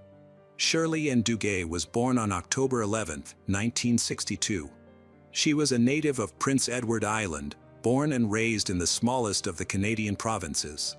Regarding her early years, she grew up in a close, knit family with 2 sisters. They had a loving father who supported them and was family-oriented, a value he passed on to his daughters. By 1994, Shirley was a 32-year-old mother of 5 children, 2 of whom were from previous relationships. However, she was going through a serious crisis with her husband, Douglas Beamish, with whom she had been in a relationship for several years. Shirley worked hard and devoted the rest of her time to her children. This was very helpful to her. She never lost faith in herself or people and maintained a positive attitude, constantly communicating with relatives and friends who supported her in every possible way. She truly needed that support as she barely managed to finalize her divorce proceedings with Doug. A dispute over custody of the children arose during their relationship, which had become increasingly oppressive. Shirley repeatedly complained that she was a victim of domestic violence. People in her close circle often saw traces of beatings on her. Despite the cruelty of the relationship, she rejected any proposals to separate, believing that her husband would simply kill her if she tried to leave. Even when Shirley reached a boiling point, her husband managed to keep her from getting a divorce. She was financially dependent on him, emotionally depressed, and simply afraid she would not be able to cope with the children without his support. Unfortunately, as they aged, his aggression began to shift toward the younger generation. At this point, Shirley sought support from the state to combat domestic violence. The Canadian justice system treated problems within the family with much less attention than the situation required. Despite numerous threats, statements, and evidence of aggression, Shirley failed to achieve any prohibitions or restrictions against Douglas. Finally gathering her strength, Shirley filed for divorce and moved out with the children. Now, the most pressing issue was the division of custody rights. During this period, she had 5 children aged 8 to 15. She feared for their health and safety given her husband's behavior. As a result, she sought sole custody of her 3 youngest children, fearing that Douglas would take revenge and shift his anger onto them. She intended to limit his opportunities for supervised visitations to no more than once a week. Additionally, she was counting on alimony because raising 5 children alone would be too challenging. Though she was already receiving small payments for 2 children from a previous relationship, it was not enough. Shirley's intentions only fueled Doug's anger. By the fall of 1994, she repeatedly expressed fears for her life. Yet, despite everything, she continued to hope for the best and led a normal life. On October 7, 1994, a woman found an abandoned car on Highway 169, near Tyne Valley in rural Prince Edward Island. She couldn't specify how long it had been there since she had been away from home for several days. Upon her return, she immediately noticed a car parked oddly in the middle of a field. When she approached to offer help to the driver, her worry grew. The car had no license plates, and on the windshield, there were numerous small splashes resembling blood. There was no one near the car, so she quickly contacted the police. Upon receipt of report, the law enforcement officers arrived at the scene and confirmed that something terrible had possibly happened in the car. Inside, they found many bloodstains but no signs of a struggle or dragging nearby, suggesting it had been abandoned far from where a confrontation had taken place. Investigators wondered if the victim of such an attack could have survived. Due to the lack of license plates, identifying the car took longer. Eventually, detectives discovered it belonged to 32-year-old Shirley Duguay. They tried to contact her, but to no avail, as her address was not known. They could only find her father and children. As it turned out, none of her relatives or friends had heard anything about her despite several police calls. Shirley had stopped responding to calls 4 days before the witness reported the abandoned car, approximately on October 3rd. It was normal for her to leave periodically for work, so during that entire time, no one suspected anything was wrong. No one could find the mother of the children, leading the police to begin a search operation, considering Shirley might be in danger. Given the amount of blood in the cabin, it was evident that the attack had been committed with great cruelty. This was also indicated by the nature of the splashes, which were analyzed by experts. Blood doesn't randomly splatter all over a cabin from random blows, it suggested a prolonged beating. Such behavior was atypical for either robbery or abuse, as typically, brutal criminals are well acquainted with their victims. Naturally, the immediate environment of Shirley was inspected, and everyone who knew Shirley pointed to her ex-husband, Doug. There were no other suspects, only he had issues with her. This man constantly beat her and threatened her. Investigators decided to interview Doug. He confirmed that he had a tense relationship with his wife but blamed her difficult character. He denied any accusations of domestic violence and cruelty on his part, accusing his wife of wanting to spite him after the divorce. Given the capabilities of forensic science in 1994, it was not possible to quickly determine the source of the blood found in the car. Doug behaved calmly, and there was no evidence linking him to the crime. Despite numerous witnesses believing him guilty, this was deemed insufficient. The main problem was the absence of a body. It remained unclear what happened to Shirley, so she was still considered missing. Days, weeks, and months passed. It became obvious to everyone that she was likely not alive, but the only suspect persisted. Authorities combed a vast area with a radius of tens of kilometers around where they found the abandoned car. The squad did manage to find valuable evidence, but no direct indications of Doug's involvement. Detectives interrogated him repeatedly again, but to no avail. When they compared the blood found in the car with samples from Shirley's relatives, they confirmed that the profiles matched, which meant the victim of the beating in the car, as expected, was Shirley. Interestingly, in addition to Shirley's blood, traces belonging to someone else were found inside the car. Analysis compared to Doug's blood showed that the additional blood belonged to him.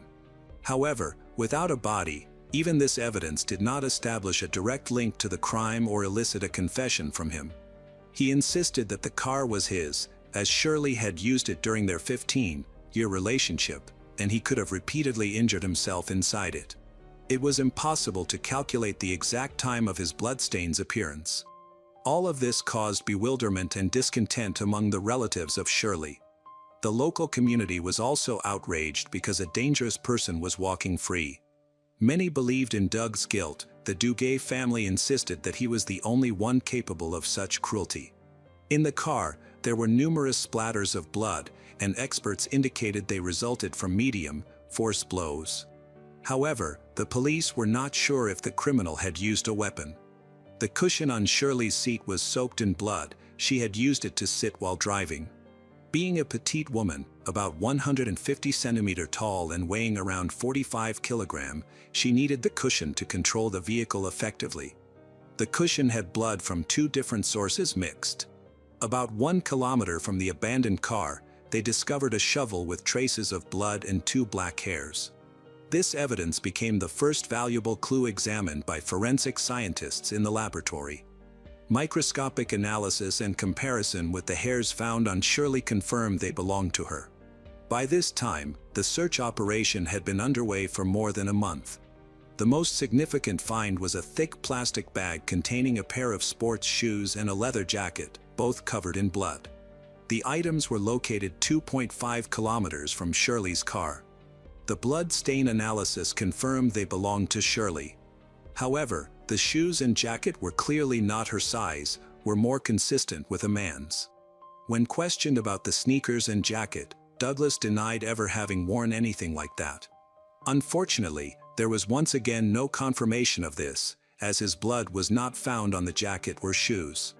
Detectives noticed that the sizes matched, but this was not enough to bring charges. The list of evidence included significant circumstantial evidence. It turned out to be a tough nut to crack, so more information was needed. The found shoes were sent to shoe expert Key Beadle. He knew well that each person wears shoes in their own way. Differences in shape, size, and structure of feet result in unique features in mechanics. Each person's gait is as unique as their fingerprints. If the shoes had been worn for a long time, this would affect the geometry and wear characteristics.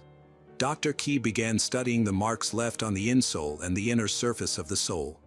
As part of the investigation, a warrant was obtained to create casts of Douglas's feet. This became an important stage in the process. In parallel, the expert analyzed the condition of the insoles and soles of the discovered shoes, revealing that the criminal had a deformed big toe. A small, twisted print suggested that Doug had used them. Nevertheless, Doug continued to deny his involvement. Forensic experts placed great hopes on analyzing the jacket, which had peculiar fibers, including 20 thin white hairs. With this exception, no other evidence remained on the clothing. The forensic experts examined the fibers under a microscope and found that they resembled animal hair rather than human hair.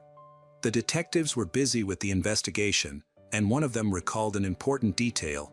When he first came to speak with Doug at his home, he saw a white cat named Snowball. By connecting the owner of the jacket to the animal, they could potentially establish who owned the item of clothing. The police became convinced that these lint particles were left by the criminal's cat, which led to the key question of how to prove the criminal's guilt through his pet. The search began for an expert who dealt with such matters.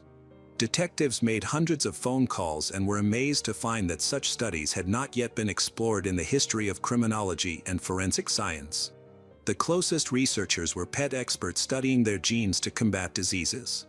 Dr. Stephen O'Brien, a geneticist from the National Institute in the USA, spent decades studying hereditary diseases in cats, including cancer. He knew more about pet genetics than anyone else in the world. However, even he did not promise much. Comparing the DNA profile of Snowball with detected fibers was a unique task. First, it was necessary to obtain a blood sample from the cat, but the owner of the pet was not inclined to cooperate with the police. A significant amount of time was spent just catching the cat on the street and getting a blood sample. Finally, Dr. O'Brien received samples of Snowball's materials, including fur, which were transported almost under escort. Fortunately, many of these hair follicles were preserved, providing enough for a DNA profile comparison. Dr. O'Brien confirmed that the fibers belonged to the same animal. However, a new question arose. Prince Edward Island was nearly isolated, and the doctor had serious suspicions that many domestic cats lived there, which could mean they were all related. If this was indeed the case, then comparing DNA profiles could show a match with any two animals in the province, calling into question all the work done. The police were not planning to give up, so they decided to gather at least 24 blood samples from cats in the area, which would later be delivered to Dr. O'Brien's laboratory for analysis and comparison. This process took even more time, during which the dangerous criminal was still at large. When the report was finally ready, Dr. O'Brien confirmed that there was great genetic diversity among the cats on Prince Edward Island. Not a single pair of the 20 samples collected matched. This led to the conclusion that, apart from Snowball, only one of the 70 million cats could have owned this fur, which became a turning point that confirmed the white fur of the jacket belonged to Douglas's cat. Despite this evidence, Douglas continued to insist that he had nothing to do with the jacket and claimed he had no idea where his ex-wife was. More than 6 months passed, but the body of Shirley was still not found. 7 months after the disappearance of Shirley, a random fisherman was sailing along the river in Enmore. He noticed something suspicious in the bushes along the shore but could not see it clearly. So, he decided to swim closer. From a distance of several meters, he realized that the remains definitely belonged to a person, but the stature was so small that the fisherman initially thought it was a child. They was far from the city, so he thought that wild animals might have dragged someone's body away. He covered the remains with his raincoat and went towards the city to contact the police. When the authorities finally arrived, they saw the remains of a woman in a state of severe decomposition. The situation was not as dire as it could have been because the remains had not been exposed to extreme heat, which partially alleviated the decomposition situation. The examination confirmed that the body belonged to Shirley and Duguay. Although it was buried, the body surfaced due to abnormal weather conditions that made the coastal soil unstable, causing it to wash away. Despite the degree of decomposition, it was obvious that Shirley had been subjected to cruelty. The exact cause of death could not be established. There were several theories. One suggested that she had been strangled, while another proposed that she was beaten with a shovel, as the shovel was found earlier. However, it could not be ruled out that the blood stain on the shovel was made after Shirley's death. The killer might have accidentally caused damage when digging up the makeshift grave. Shirley's jaw had been beaten and was broken in 3 places, with one of her missing teeth found in her lungs. The situation had changed dramatically, and it remained to be understood what the motive was, making it possible to hold Douglas accountable. After the body was discovered, investigators decided to take a fresh look at the old evidence and re-examine the area around Shirley's house and car. This yielded important results. First of all, they discovered a letter that had been overlooked earlier, contained threats. Thanks to this letter, the motive for the murder was revealed.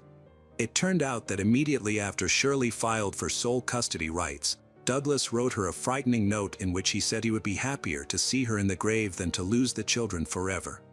This could have been a cruel joke if not for the alarming fact that this letter was written in her ex-husband's blood. Unfortunately, Shirley did not have time to disclose this, publicize it, or show it to the police, as the criminal carried out his sentence earlier. Additionally, in the house of Shirley, they found photographs showing Shirley and Douglas together. He in the image wore the very jacket from which the hairs of his cat were later found. Finally, a little more than a month after the murder, Douglas was arrested and placed under custody until the hearing began. On July 19, 1996, Douglas Beamish ended up in court, largely thanks to his cat, Snowball, who was instrumental in the pursuit of justice. Douglas was convicted of premeditated murder and sentenced to life imprisonment with the possibility of parole. This case became the first in crime history where DNA and animal materials were used as evidence of a criminal's guilt. According to Dr. O'Brien, the day he began examining and comparing those white hairs marked the birth of veterinary forensic examination. In the following years, this practice was utilized many times and led to the imprisonment of several dangerous criminals. The center at the University of California, Davis, has used its methods in more than 500 cases over the past 15 years, confirming that the tools used to profile human DNA also work reliably on animals. Shirley's daughter, Shelley, grew up to become an advocate for abused women. She spoke about how, as a child, she watched her mother being beaten by her father. After his conviction, Douglas ended up in the Ontario Correctional Centre. In 1998 and 1999, he tried to appeal his conviction but was denied, as DNA evidence is considered irrefutable. In 2013, he first attempted to exercise his right to parole. However, he was again refused, as the commission ruled that the risk of committing another crime was too high. This was not the end of Douglas's story. After almost 25 years behind bars, discussions began about releasing the killer from prison under escort for 12 hours. Another meeting of the parole commission was held, during which relatives were present. Shirley's sister, Marie Arsenault, spoke out, stating that the murder of her sister had triggered a series of family tragedies. One sister became addicted to alcohol as a means of coping with the pain of loss. It spiraled out of control after Shirley's death. She died first due to health problems, and then her husband committed to end his own life because he could not cope with the death of his beloved wife, having tried to save her until the last moment. She insisted that if Douglas was released, he should be prohibited from living on Prince Edward Island. Shirley's father suffered a series of heart attacks after Marie spoke at the parole board meeting. Interestingly, during these hearings, Douglas took responsibility for Shirley's death for the first time. Prior to this, he had persistently denied his guilt.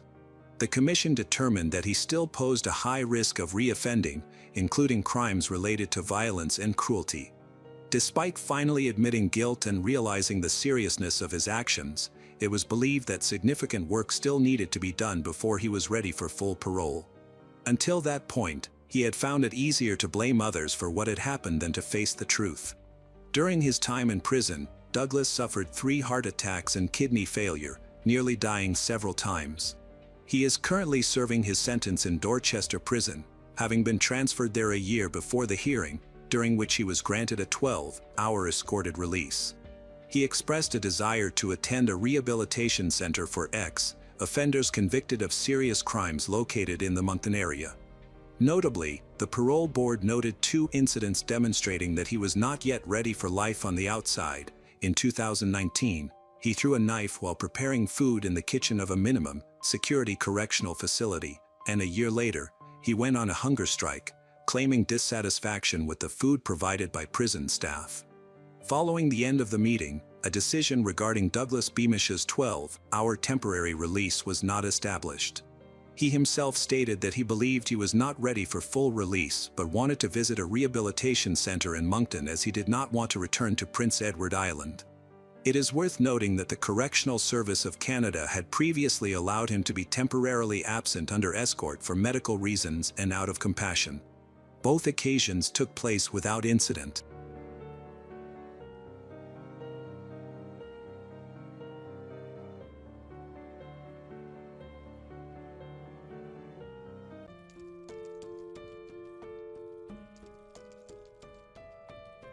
Hello again, true crime fans.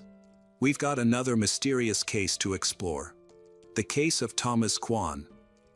On January 22, 2024, Patrick O'Hara, 70, presented to the emergency department at the Royal Victoria Infirmary in Newcastle upon Tyne with severe pain in his upper arm, particularly at the site of the vaccine injection he had received a few hours earlier. Initially, the medical staff suspected that his pain was a result of a poor injection. They provided him with antibiotics and painkillers, advised him to monitor his arm closely. However, Patrick's situation worsened. Within hours, his arm developed blisters and changed color. The following day, he returned to the hospital, where doctors were confused by the rapid decline in his condition. Blood tests were performed but did not reveal any significant issues. Eventually, it became evident that Patrick was experiencing a necrotizing infection that was damaging his tissue, particularly around the injection site. It was likely that he had not received a vaccine but rather a toxin that led to these serious complications.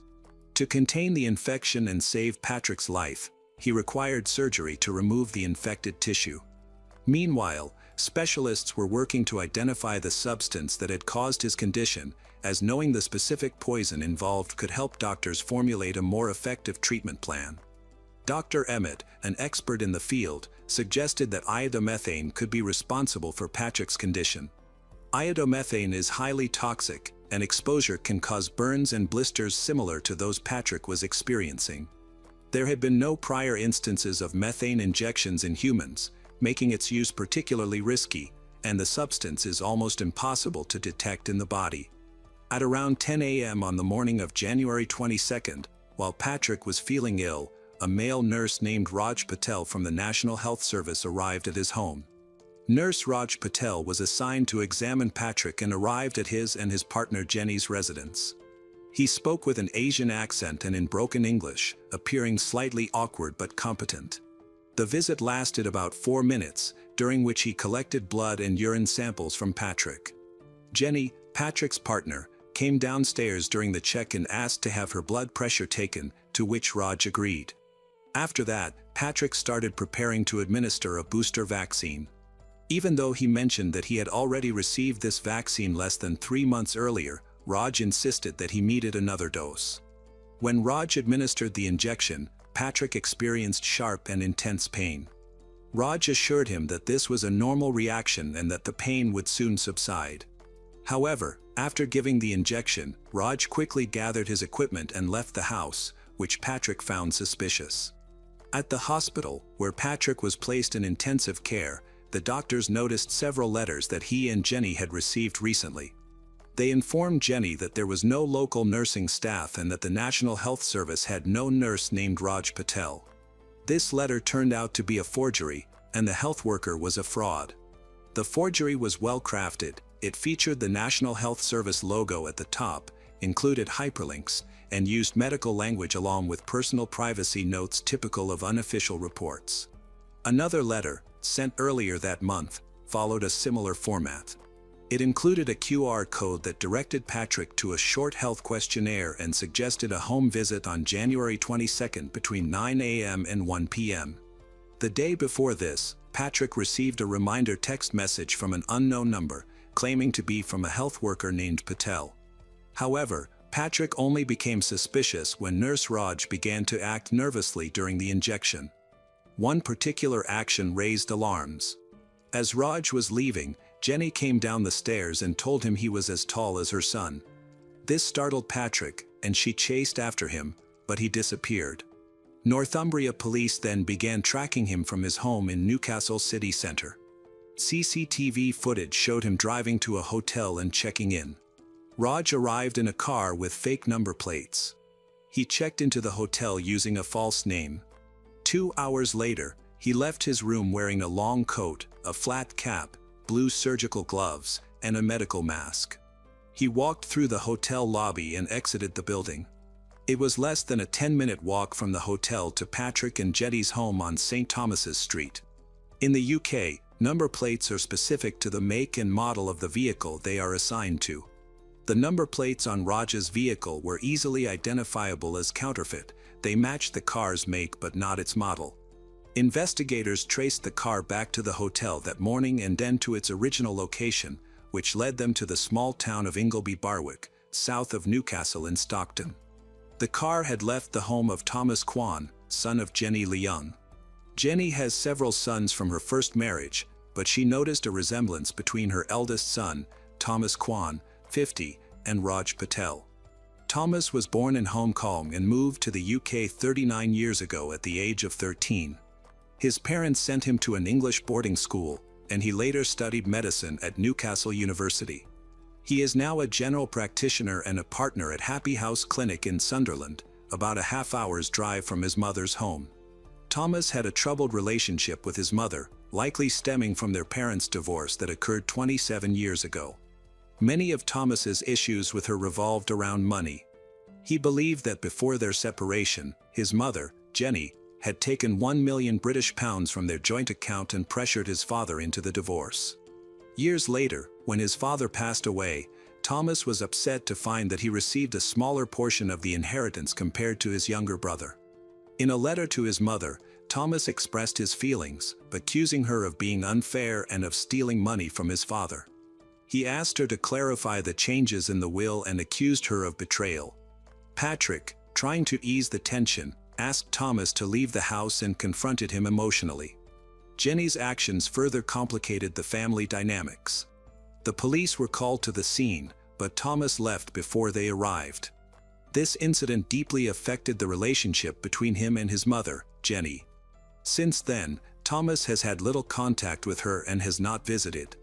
When authorities began investigating the case of the fake nurse, they discovered that Thomas's name appeared in their review of the nurse's route. CCTV footage showed the car traveling from Newcastle to Ingleby Barwick, heading directly to Thomas's house. This connection raised suspicions among investigators, who found it odd that a vehicle linked to the crime was seen near Thomas's residence. They quickly sought more information about him. It was revealed that there had been a conflict over a will, which could have provided a motive for his involvement. Investigators also discovered that Thomas had previously purchased chemicals, including toxic substances, which could have been used to create the agent that made Patrick sick. These online purchases became a significant focus of the investigation. The police then searched Thomas's home and found packages of chemical reagents and equipment in his garage that resembled a laboratory. They also discovered medical supplies, including syringes, gloves, and protective masks. On Thomas's computer, investigators found searches relating to toxic substances and how to use them. Additionally, there were fake National Health Service forms that matched those sent to Patrick and Jenny. Further investigation revealed that Thomas had planned the crime well in advance, using his medical expertise and available resources. He fabricated an elaborate story to pose as a fake nurse, knowing exactly how to speak, present himself, and what documents to provide. However, his rushed escape after administering the injection, along with other blunders, ultimately worked against him. The police arrested Thomas on February 15, 2024. At the time of his arrest, he denied any involvement in Patrick's poisoning, but the evidence against him grew increasingly compelling. The case was classified as attempted murder, and preparations were made for it to go to court. Thomas leveraged his medical reputation and knowledge to create a false appearance of professionalism. He orchestrated the entire scheme to avoid detection until it was too late. During a search of his home, police discovered not only chemicals and instructions but also complete production equipment, including measuring instruments, protective suits, and laboratory containers. The investigation revealed that Thomas had been planning his crime for an extended period, gathering resources and researching their characteristics. His mobile phone contained clear evidence of his intentions, showing multiple internet searches for poisons.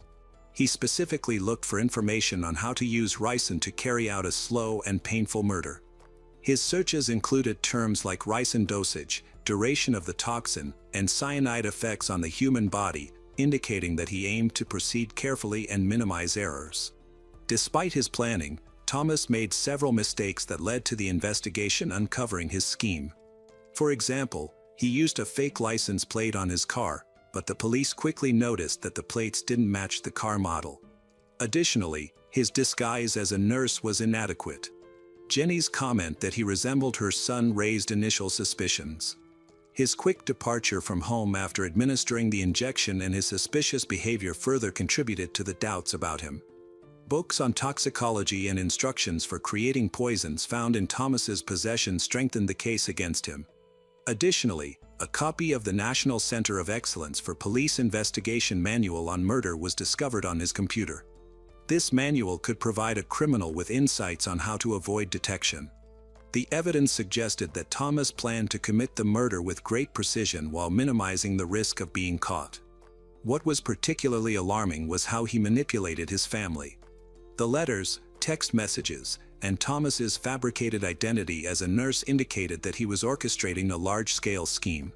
It was shocking to think that a doctor, someone who was supposed to save lives, was involved in such a heinous crime. When arrested, Thomas denied all accusations. However, the evidence gathered, including chemicals, laboratory equipment, books, and digital records, painted an undeniable picture of his guilt. The investigation revealed that he acted with cold calculation, leveraging his expertise and resources to commit a deliberate poisoning with the intent to kill. He refused to admit guilt regarding attempted murder, but the evidence, including his internet searches, was compelling. The police also found that Thomas had been spying on his mother and her partner, Patrick. He had installed spyware on a laptop they gave him, which allowed him to monitor their daily activities, read emails, and track financial transactions in real time, taking screenshots and saving correspondence to support his suspicions of misuse of the family's money. What was especially shocking was that Thomas devised multiple plans for the murder before finally deciding to impersonate a nurse.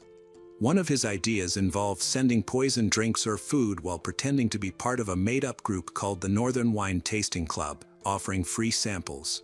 These plans revealed just how far he was willing to go to achieve his goal. When Thomas created the nurse persona, Raj Patel, he made a fake ID with his own picture, used a wig, and glued on a beard. He not only had a detailed cover story but also props to support his disguise in case anyone questioned him. During the 40 minutes he spent in the house, he managed to deceive even his own mother by acting like a caring healthcare worker. This revelation stunned those who knew Thomas.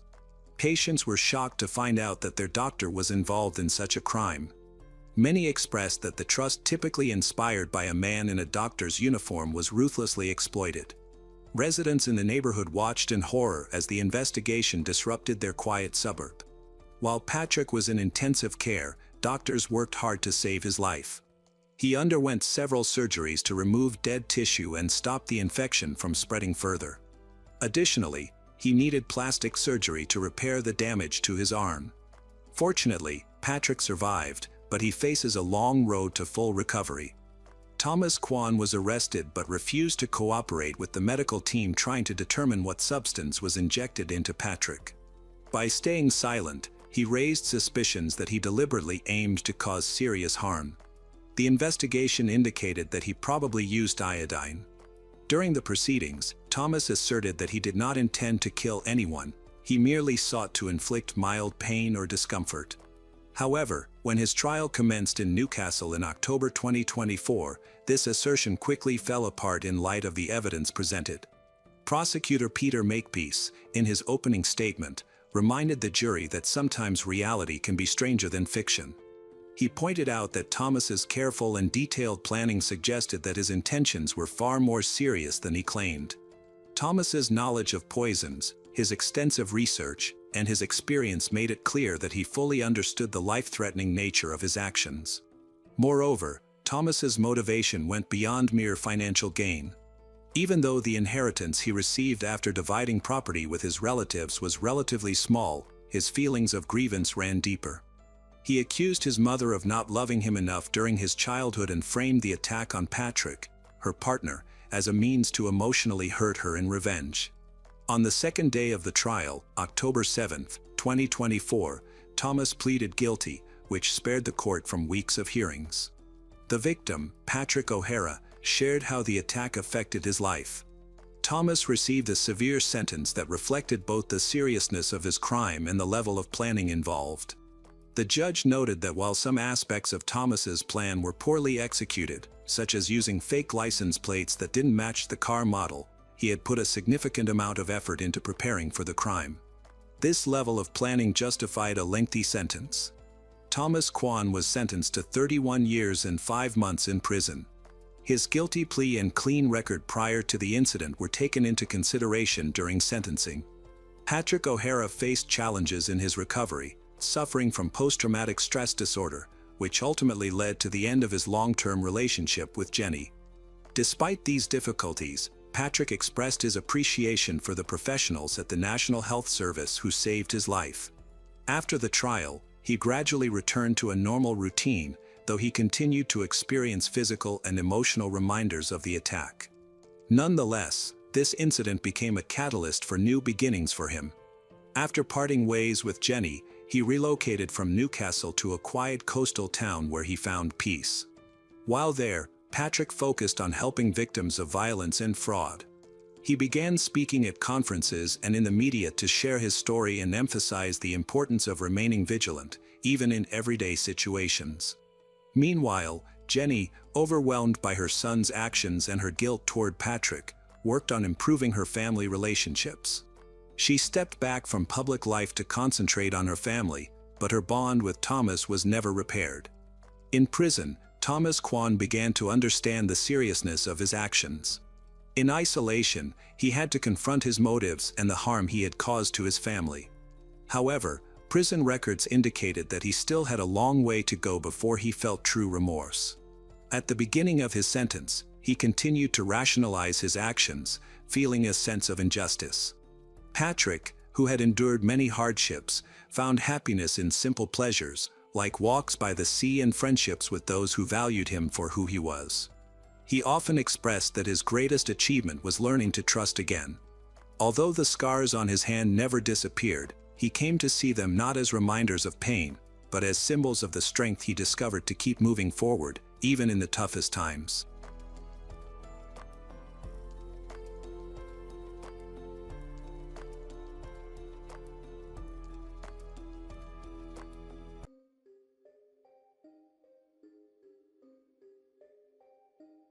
Hello everyone, today we will learn about another case.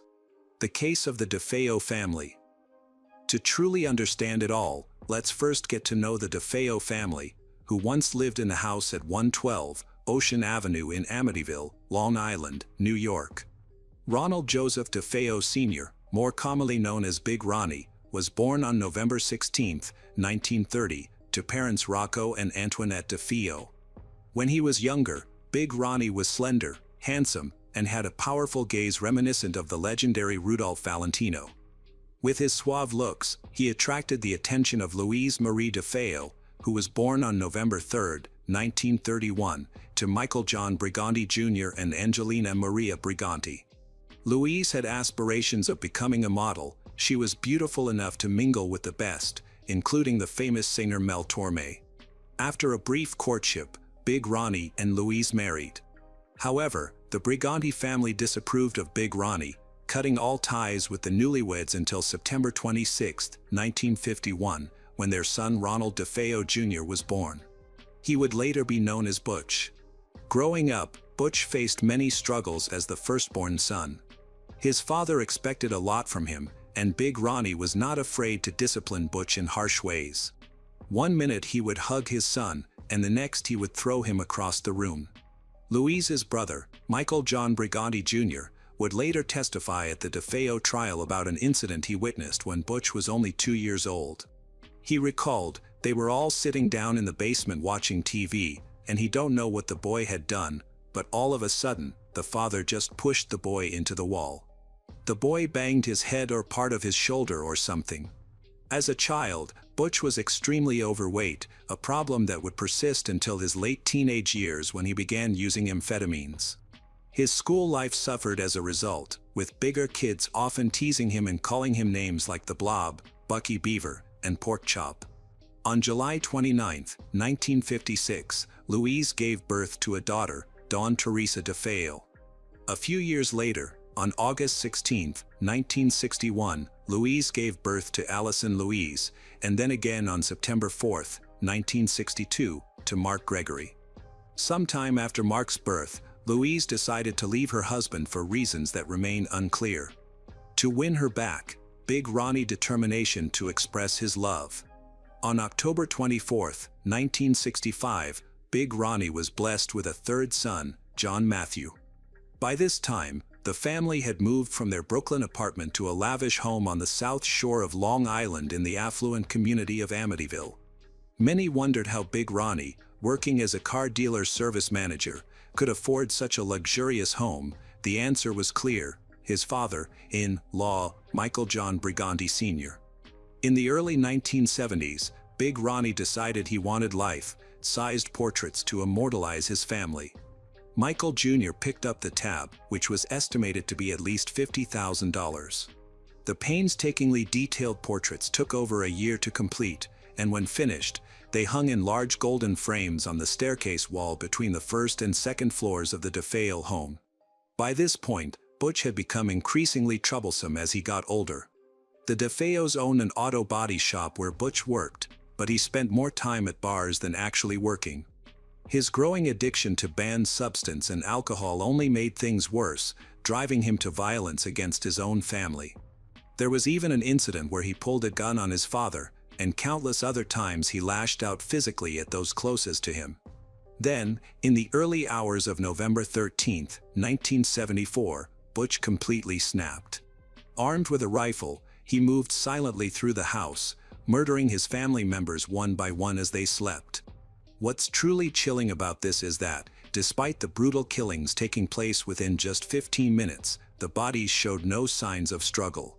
Even more bizarre, the sound of gunshots didn't wake any of the other family members, or at least didn't rouse them from their beds. The bodies were found all face down on their beds, almost as if they had been carefully placed that way. To add to the eerie nature of the crime, the rifle had no silencer, yet aside from the family dog barking, none of the neighbors reported hearing a single gunshot that night. After committing the horrific murders, Butch calmly took a bath, got dressed for work, and then reported the crime, claiming he discovered the gruesome scene after returning home. He even suggested that a mafia hitman, Louis Fellini, along with 2 accomplices, was responsible. However, a police interview soon revealed serious inconsistencies in his story. The next day, Butch admitted to carrying out the murders himself. Fellini, the supposed hitman, had an airtight alibi, proving he was out of state at the time of the killings. DeFeo confessed, saying, once he started, he just couldn't stop. It went so fast. He went on to explain how he took a bath, changed his clothes, and carefully disposed of key evidence, including his blood-stained clothes, the Marlin rifle, and cartridges, before going to work as if nothing had happened. It was claimed that Butch had been hearing voices that urged him to commit the murders. However, the prosecution brought in a psychiatrist. According to the psychiatrist, Butch wasn't hearing voices or possessed by another personality. He simply didn't see anything wrong with killing his family.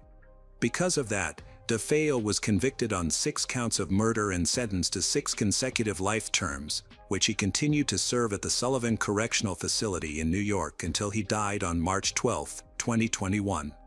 Just over a year after the tragic deaths of the DeFeo family, the home on Ocean Boulevard was sold to the Lutz family, who would soon unknowingly step into a new chapter of horror. The Amityville home, marked by its horrific past, raises the question of whether the tragic events left behind some lingering eerie energy haunting the land where it all unfolded. However, the Lutz family wouldn't have to wonder for long. They would soon share their own unsettling experiences in the home. Although the price was a bit higher than their budget of $30,000 to $50,000, something about the house pulled them in. It was a beautiful colonial-style home with 6 bedrooms, a heated pool, and a boathouse sitting right on the Amityville River. Don't think for a second that the Lutz family wasn't aware of the horrific murders that had taken place there. In fact, they knew all about the house's dark past. But despite that, the Lutzes fell in love with the property and decided it was meant to be theirs. They bought the house for a bargain price of $80,000, never once thinking it was unlivable because of its tragic history. However, what was supposed to be their dream home soon turned into a waking nightmare.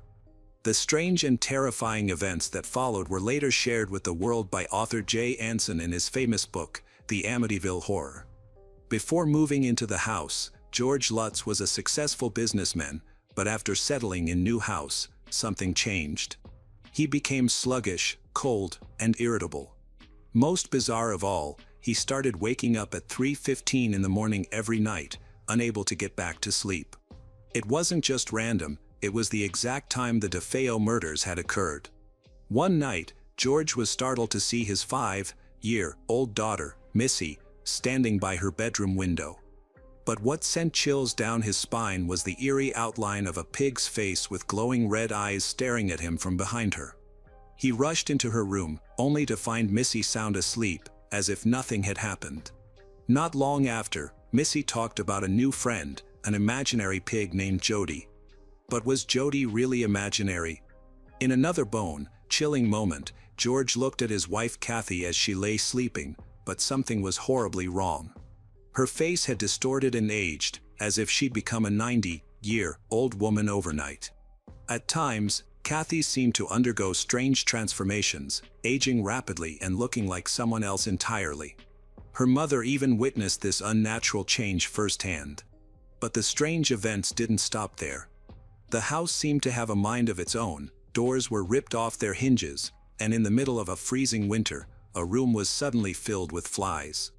Outside, cloven hoofprints appeared in the snow, right near their doorstep. Inside, green slime started to ooze down the walls, and then in the basement, they discovered a hidden room that didn't appear on any of the house's original blueprints. The room was painted a deep, unsettling red and was only large enough for two people to sit close together. But what was even more disturbing was the faint rancid odor that lingered in the room, adding to the overwhelming sense of dread that hung in the air. George even tried bringing their family dog into the mysterious basement room, but the animal refused to step inside. The usually dog backed away, tail tucked, and whimpered in fear. It was the first time George had ever seen the dog so terrified, as if it sensed something lurking in the shadows, something invisible to human eyes but deeply unsettling to an animal's instincts.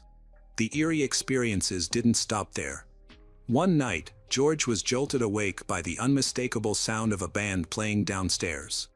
The lively music echoed through the house as if an invisible group was holding a late-night gathering. Confused and unnerved, he made his way to the living room to investigate, but the moment he stepped inside, everything went silent. No music, no people, nothing. Yet something had definitely been there. The rug had been rolled up, and the furniture had been shifted, as if a dance floor had been cleared for a ghostly celebration. Desperate for help, the Lutz family reached out to a priest, hoping for some kind of blessing or relief from the terrifying events. However, the moment the priest stepped into the house, things took a dark turn. He was overwhelmed by a sudden intense sickness and began to experience his own set of unexplained disturbances. Some force seemed to be warning him to stay away. The impact of these events reached far beyond the Lutz family. Author Jay Anson recalled how meeting the priest convinced him that this was more than just a story, it was real. From there, he started to create the book. On January 14, 1976, after just 28 days of living in what they thought would be their dream home, the Lutz family experienced a night so terrifying that they made a split-second decision. They packed a few bags, left everything else behind, and fled, never to return. According to a 2005 interview with George Lutz, he emphasized that their departure wasn't planned. They didn't wake up that morning thinking they were leaving for good. This was their home. When they left, they didn't know they wouldn't be coming back. They didn't know that everything they left behind they would never see again. Their abandoned belongings, untouched and frozen in time, were later set to be auctioned off. The house that had once seemed like a fresh start had turned into something they could never return to. Determined to share their horrifying experience, the Lutz family recounted every chilling detail to writer Anson. He would go on to transform their story into the instant bestseller in 1977. The book gripped the public, with the Los Angeles Times calling it both fascinating and frightening. Some critics believed its success wasn't just about ghosts and haunted houses. They argued that the story resonated with people because of the unstable political and economic climate in the United States at the time. Rampant inflation, rising interest rates, a crippling oil shortage had left the country anxious and uneasy. As the story unfolds, it becomes clear that the horrors inside the Amityville house weren't the only ones haunting the Lutz family. Their business was struggling due to the failing economy, and at the worst possible time, the IRS launched an investigation into their taxes. For many readers in the late 70s, this felt all too real, paranormal or not. Financial stress and uncertainty were things they knew all too well. By blending supernatural terror with real, life struggles, the Amityville horror struck a nerve with the American public. It wasn't just a ghost story, it was a reflection of the fears people were living with every day. Some critics even argued that the book cleverly capitalized on popular horror trends of the time, the trope of a once-loving father turning violent and unrecognizable. When asked if he had experienced anything strange while writing the book, Anson quickly dismissed the idea, replying, "No, however, he did suffer a heart attack soon after finishing it, though he insisted it was due to his smoking and unhealthy lifestyle rather than anything paranormal." But while Anson shrugged off any supernatural connection, eerie incidents followed those who got too close to the story. Several people who handled early copies of the manuscript reportedly had near-fatal or fatal encounters. One of Anson's friends had a fire break out in his car while driving the manuscript back to the publisher. Another friend and his son nearly drowned when their car plunged into the water, but when rescuers opened the trunk, the manuscript inside was mysteriously dry, despite being stored in a simple clasped envelope. In the most chilling case, a woman who had been given the first 2 chapters to read died in a house fire the very night she received them, and among the charred remains of her home, the pages of the manuscript were found completely untouched. The terrifying tale of the Lutz family has since been adapted into several films, with the most famous being the 1979 version starring James Brolin. In 2005, the Amityville horror returned to the big screen with Ryan Reynolds stepping into the role of George Lutz, following in the footsteps of James Brolin. Both movies stayed true to the eerie backstory of the infamous house where a gruesome mass murder had taken place, but they each took creative liberties to crank up the terror. Then there's how the house itself is portrayed. The older film leans into the idea that the house is a sinister entity influencing Ronald DeFeo Jr. to kill his family in 1974, while the remake shifts the horror to the ghosts of the victims, making them the primary source of terror. The priest who tried to help the Lutz family also meets different fates depending on the version. In the book, he hears a voice commanding him to get out and later becomes ill, eventually giving up on helping the family.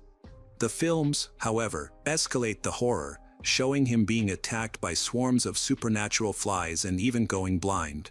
Regardless of these differences, one chilling fact remains: an entire family was murdered in that house.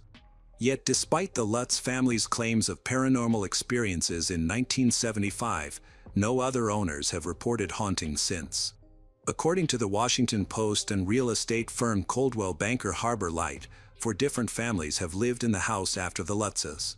A previous owner even had the address changed to avoid unwanted attention. The last time the house went up for sale was in the summer of 2016, and it was sold in February 2017 for just over $600,000, significantly less than the $950,000 it was purchased for in 2010. As for the real murders that took place, while Butch was eventually found dead in his prison cell, there are countless versions of events and interviews he gave before his death. In an interview from 1986, Butch claimed that his sister Dawn killed their father, and that their mother killed his siblings before he killed her. He later filed a motion in 1990 stating that Dawn and an unknown assailant were the real killers, that he only shot Dawn by accident during a struggle. Despite his shifting stories, his claims were always met with skepticism. In 2000, he spoke with author R.I. Auna, asserting that his parents plotted to kill him, which led him to join forces with Dawn and others in desperation. Butch's narrative continued to evolve, becoming increasingly distant with details about the events and unreliable witnesses. His claims, including involvement from his wife Geraldine Gates, only deepened the mystery, with authorities and experts disproving many of his assertions. Now, it's easy to lean toward the idea that Butch was simply a psychopath driven by childhood trauma or addiction, who saw no problem in killing his family. However, if the lingering souls of his victims did haunt the Lutz family, we can only hope they found justice and peace. The saga of the DeFeo family in the house at 112 Ocean Avenue remains one of the most haunting and enigmatic chapters in American crime and lore. From Ronald Butch's cold-blooded slaughter of his family in 1974 to the Lutz family's harrowing 28-day ordeal a year later, the Amityville horror transcends a mere murder case, weaving a tapestry of trauma, mystery, and supernatural intrigue. Butch's shifting confessions and unrepentant nature leave us questioning whether his actions stem from a fractured mind or something darker, while the Lutz's flight from inexplicable terror suggests the house itself may hold echoes of its violent past. Decades later, with Butch gone and the house standing quietly under new ownership, its legacy endures, immortalized in books and films, yet shrouded in doubt. Whether driven by human evil or lingering spirits, the tragedy of Amityville serves as a chilling reminder of the shadows that can lurk within families and homes, leaving us to wonder where the line between reality and nightmare truly lies.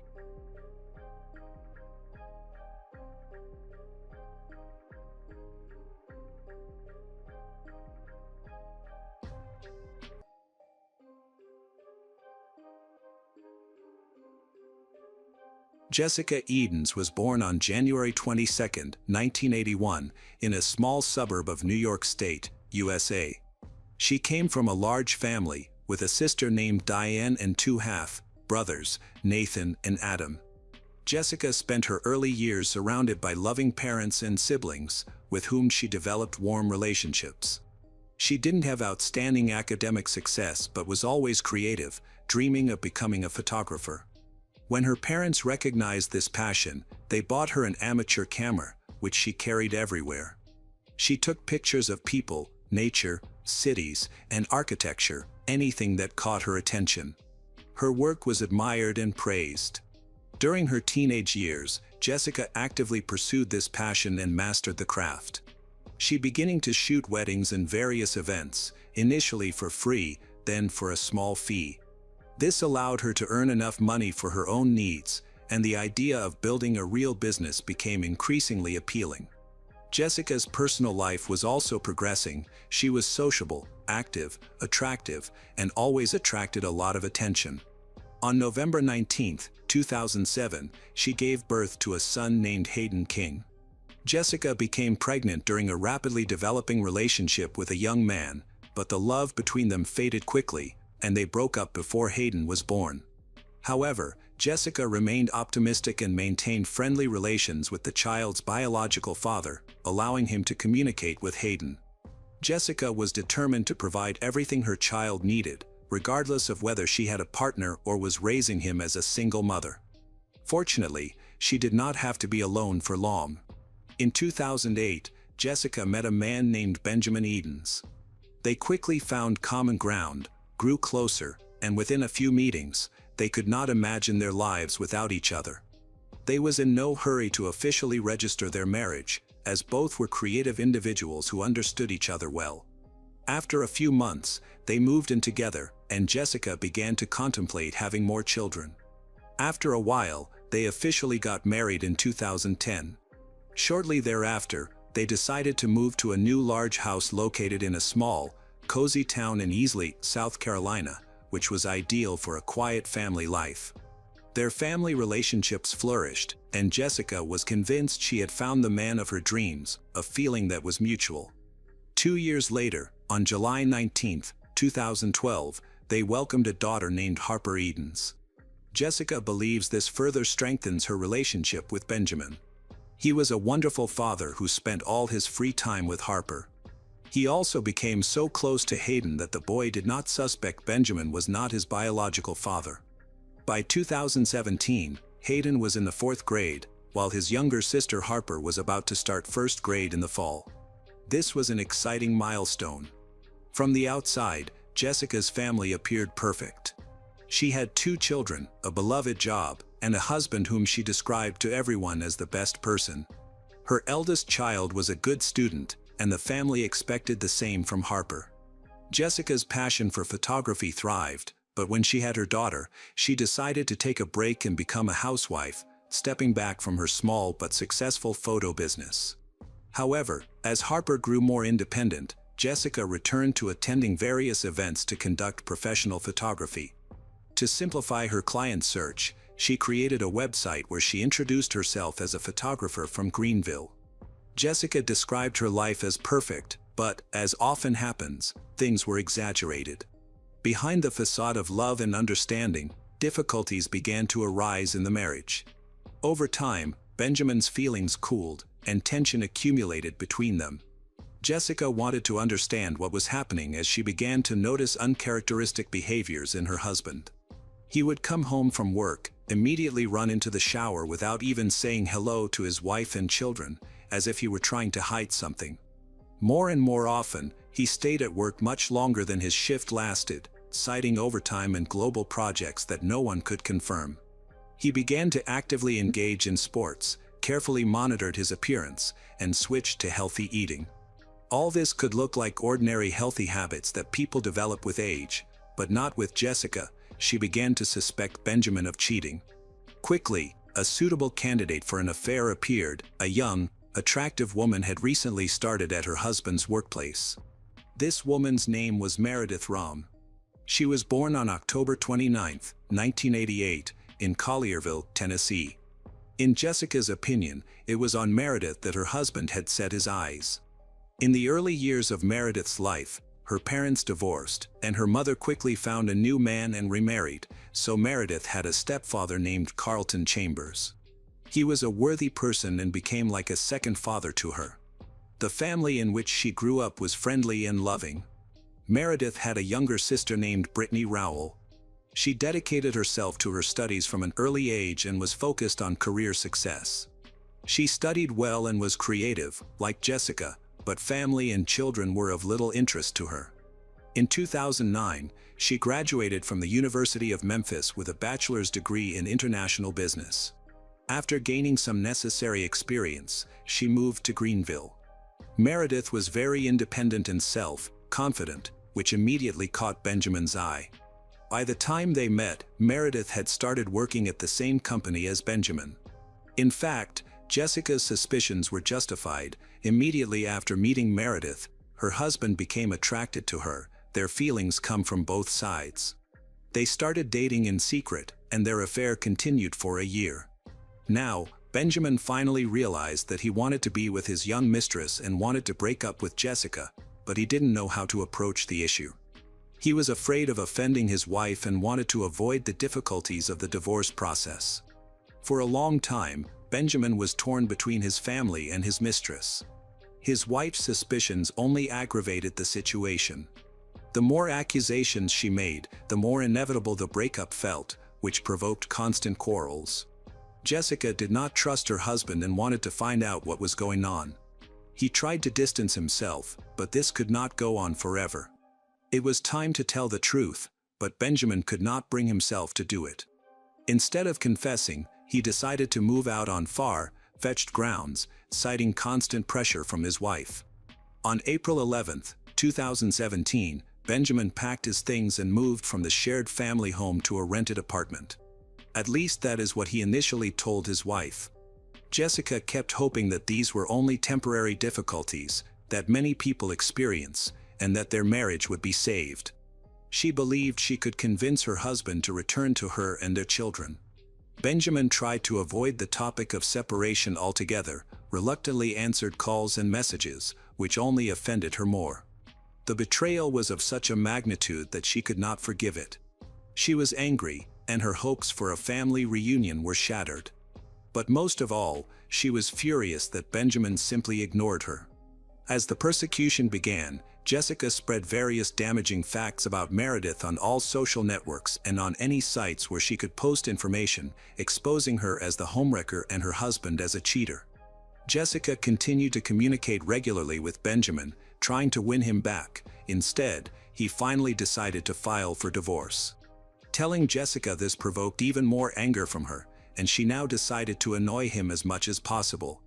She knew how much Benjamin loved their daughter Harper, so she sought sole custody of the girl. He had always been a caring father and loved the children, including Hayden. Therefore, he was against such a decision. Benjamin wanted to maintain the right to communicate with the children. He did not want to sit idly by. He hoped to smooth over the conflict and therefore proposed joint custody. Jessica was adamant. Against this backdrop, a serious custody battle began, and tensions escalated. Realizing that it would not be possible to agree amicably, Benjamin went to court on July 11th. He wanted to gain an advantage and testified under oath that Jessica was using the children as a weapon of revenge. By this point, Jessica had completely prevented meetings and communication between the children with their father, not even allowing contact through social networks and mobile phones. Everything was under her total control. Benjamin was afraid she could go too far. Simultaneously, Jessica intensified her harassment of Benjamin and Meredith. She continued to post not just hateful words toward Meredith on social media but also used graphic photos and other offensive captions. Previously, Jessica had tried to portray Benjamin's mistress as a family destroyer. Now, even more disturbing captions began to appear. She claimed that Meredith would get what she deserved, though she never specified what she meant. Meredith, the target of the harassment, began to fear that all of this could be dangerous. However, Benjamin insisted that Jessica had no history of violence, so he believed the situation would gradually settle down. He tried not to provoke her further, but it had little effect. The situation only worsened. When Jessica learned about the filing of a joint custody application by her husband, she was furious. Benjamin had always been a decent person, a valuable employee who earned a good salary and had no bad habits or addictions, so there were no serious grounds for denying him custody or terminating his contact with the children. He simply wanted to see them. Now that he had received the right to visit, which Jessica could not oppose. Due to the impossibility of taking revenge, she began to come up with more sophisticated ways to annoy him. Every short communication with Benjamin ended in conflicts and accusations. It was even more annoying to her that the mistress would be in contact with the children. During this period, Benjamin and Meredith regularly contacted the police to complain about Jessica's behavior. In particular, Meredith could no longer tolerate the publications that Jessica made about her daily on various social networks. She starts having problems at work when Jessica tries to turn things around her. Benjamin tried to prove that Jessica's behavior was stalking and very disturbing. Worse, he began receiving frightening messages from Jessica, all concerning the children.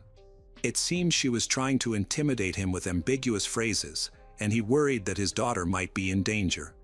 In July 2017, after a court meeting, he called the police to check on the welfare of the children at Jessica's house. He described the situation in detail. He felt powerless since Jessica still interfered with the meetings, and he did not want to use force, fearing she would use this in court against him to strip him of his joint custody rights. The officers who responded reported that everything was fine, but the anxiety from the threats continued to grow. On July 12th, they discussed joint custody again. All attempts by Jessica to prevent this were unsuccessful, making her even more furious. During the day, Benjamin begins to receive more disturbing messages from his ex-wife. It was obvious to her that there was no legal way to limit the children's communication with their father, so she tried to irritate him further with her frightening messages. Benjamin contacted the police again and asked the patrol officers to go to the family home to check on the children's well-being. When the officers arrived, they again did not see anything suspicious. The report compiled by the patrolman stated that everything was fine, the family seemed normal, Jessica behaved calmly, and her son and daughter were in a good mood while watching a movie when the officers arrived. At that moment, Jessica insisted that Harper call Benjamin, realizing that he had called the police. All of this became part of her insidious plan to expose him as a liar. While the officer was in the house, he discussed the potential resumption of relations with Benjamin. Jessica denied wanting to reconcile, calling him a traitor who had cheated for a whole year. She couldn't forgive him and intended to use this in court to achieve sole custody of their daughter. She didn't want him in the children's lives. While the officer was filling out the report, Jessica began insisting that Benjamin and Meredith were very dangerous people, especially to the children. She claimed to have suffered from their behavior since the divorce process began and insisted that they were trying to portray her in a bad light. Jessica wanted to obtain a restraining order against them. The patrolman informed Jessica that, in order to get a restraining order, she would have to go through the court process after filing a report. After saying goodbye to the officers, she promised to file a statement in person soon, but that was not destined to happen. The next day, while Jessica's family was out of town, she went to her parents' house early in the morning and took a .40 caliber pistol that they used for self-defense. When relatives heard about this, Jessica warned her father about the need for a weapon, and he was not against it. They did not suspect the scale of the persecution that Jessica had arranged.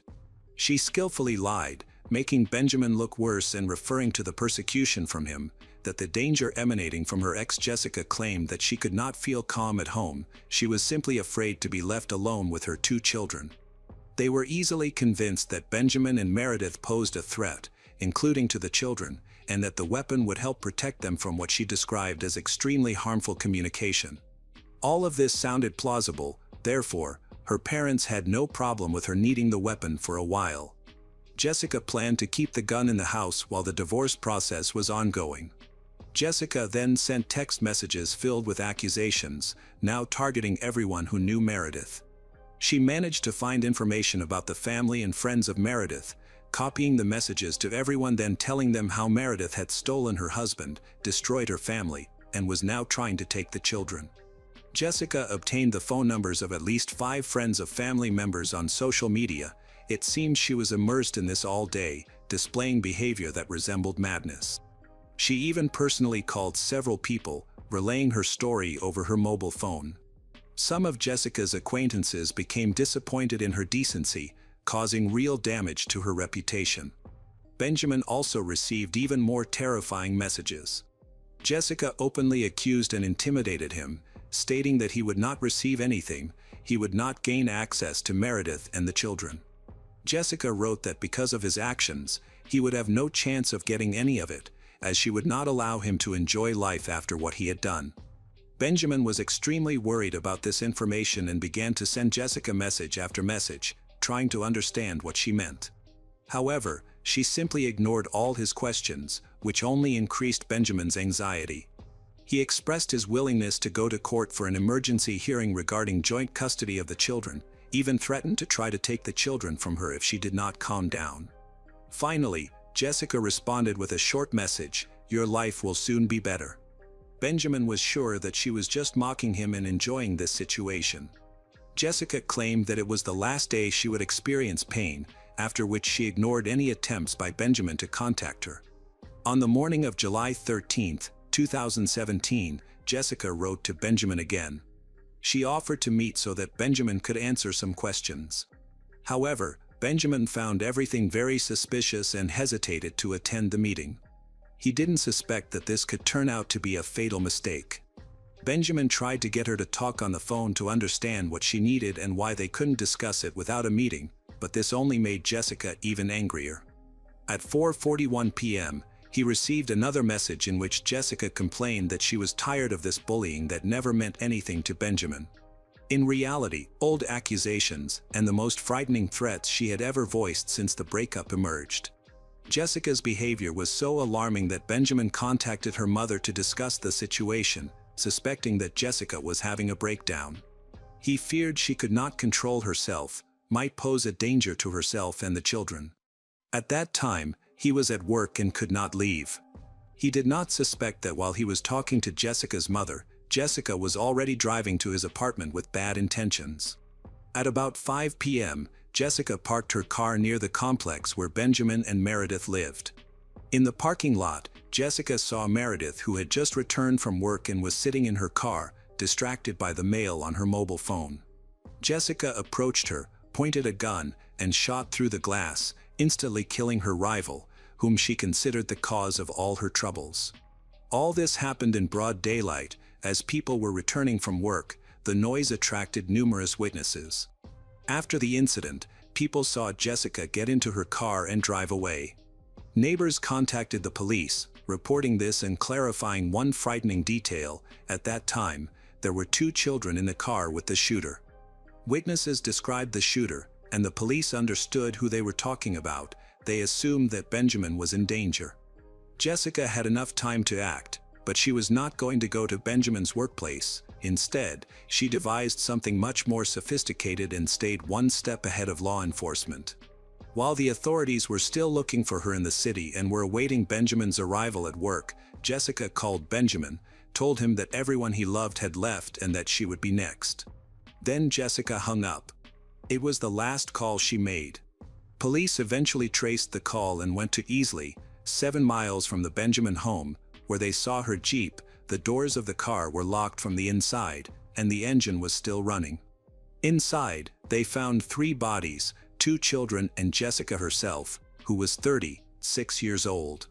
Jessica had persistently called Benjamin in hopes of meeting with him, perhaps intending him to be her first victim. However, he seemed to sense danger and avoided contact as much as possible, often opting to respond via a message on a messaging app. When she received a refusal, she flared up in anger and attacked Meredith, after which Jessica returned home. Near her house, she called Benjamin again. After a meaningless conversation, Jessica first attacked her 5-year-old daughter, then her 9-year-old son, after which she turned the gun on herself. Jessica used the same gun that she had borrowed from her parents on July 11th. During the investigation, detectives found out that Benjamin had been trying to obtain a restraining order against Jessica. He had filed for joint custody on the same day and had communicated with the police officer who came to check on the children. Jessica left 4 suicide notes, 1 for her mother, 1 for her father, 1 for her son's father, and 1 for her husband. In these notes, she expressed her love for her family and her regret for the pain her actions would cause them. Jessica insisted that she could no longer live with these feelings and believed that her children would also suffer without her, so she decided to take not only her life but theirs as well. In the letter to her son's father, she expressed gratitude for giving her her first child and apologized for the pain she had caused.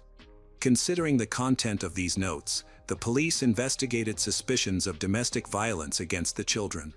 Judging by what Jessica wrote, it was possible she had harmed them as a way of exacting revenge on her unfaithful husband. However, nothing like this could be confirmed. As for the last note left by Jessica to Benjamin, it contained several short phrases in which she wished that Benjamin would experience the pain from his cruel act for the rest of his life. The note also stated that he would not be able to hurt them anymore. Among all the individuals involved in this case, Benjamin was the only survivor. The note turned out to be prophetic. Even to this day, he continues to live with the pain of losing his loved ones.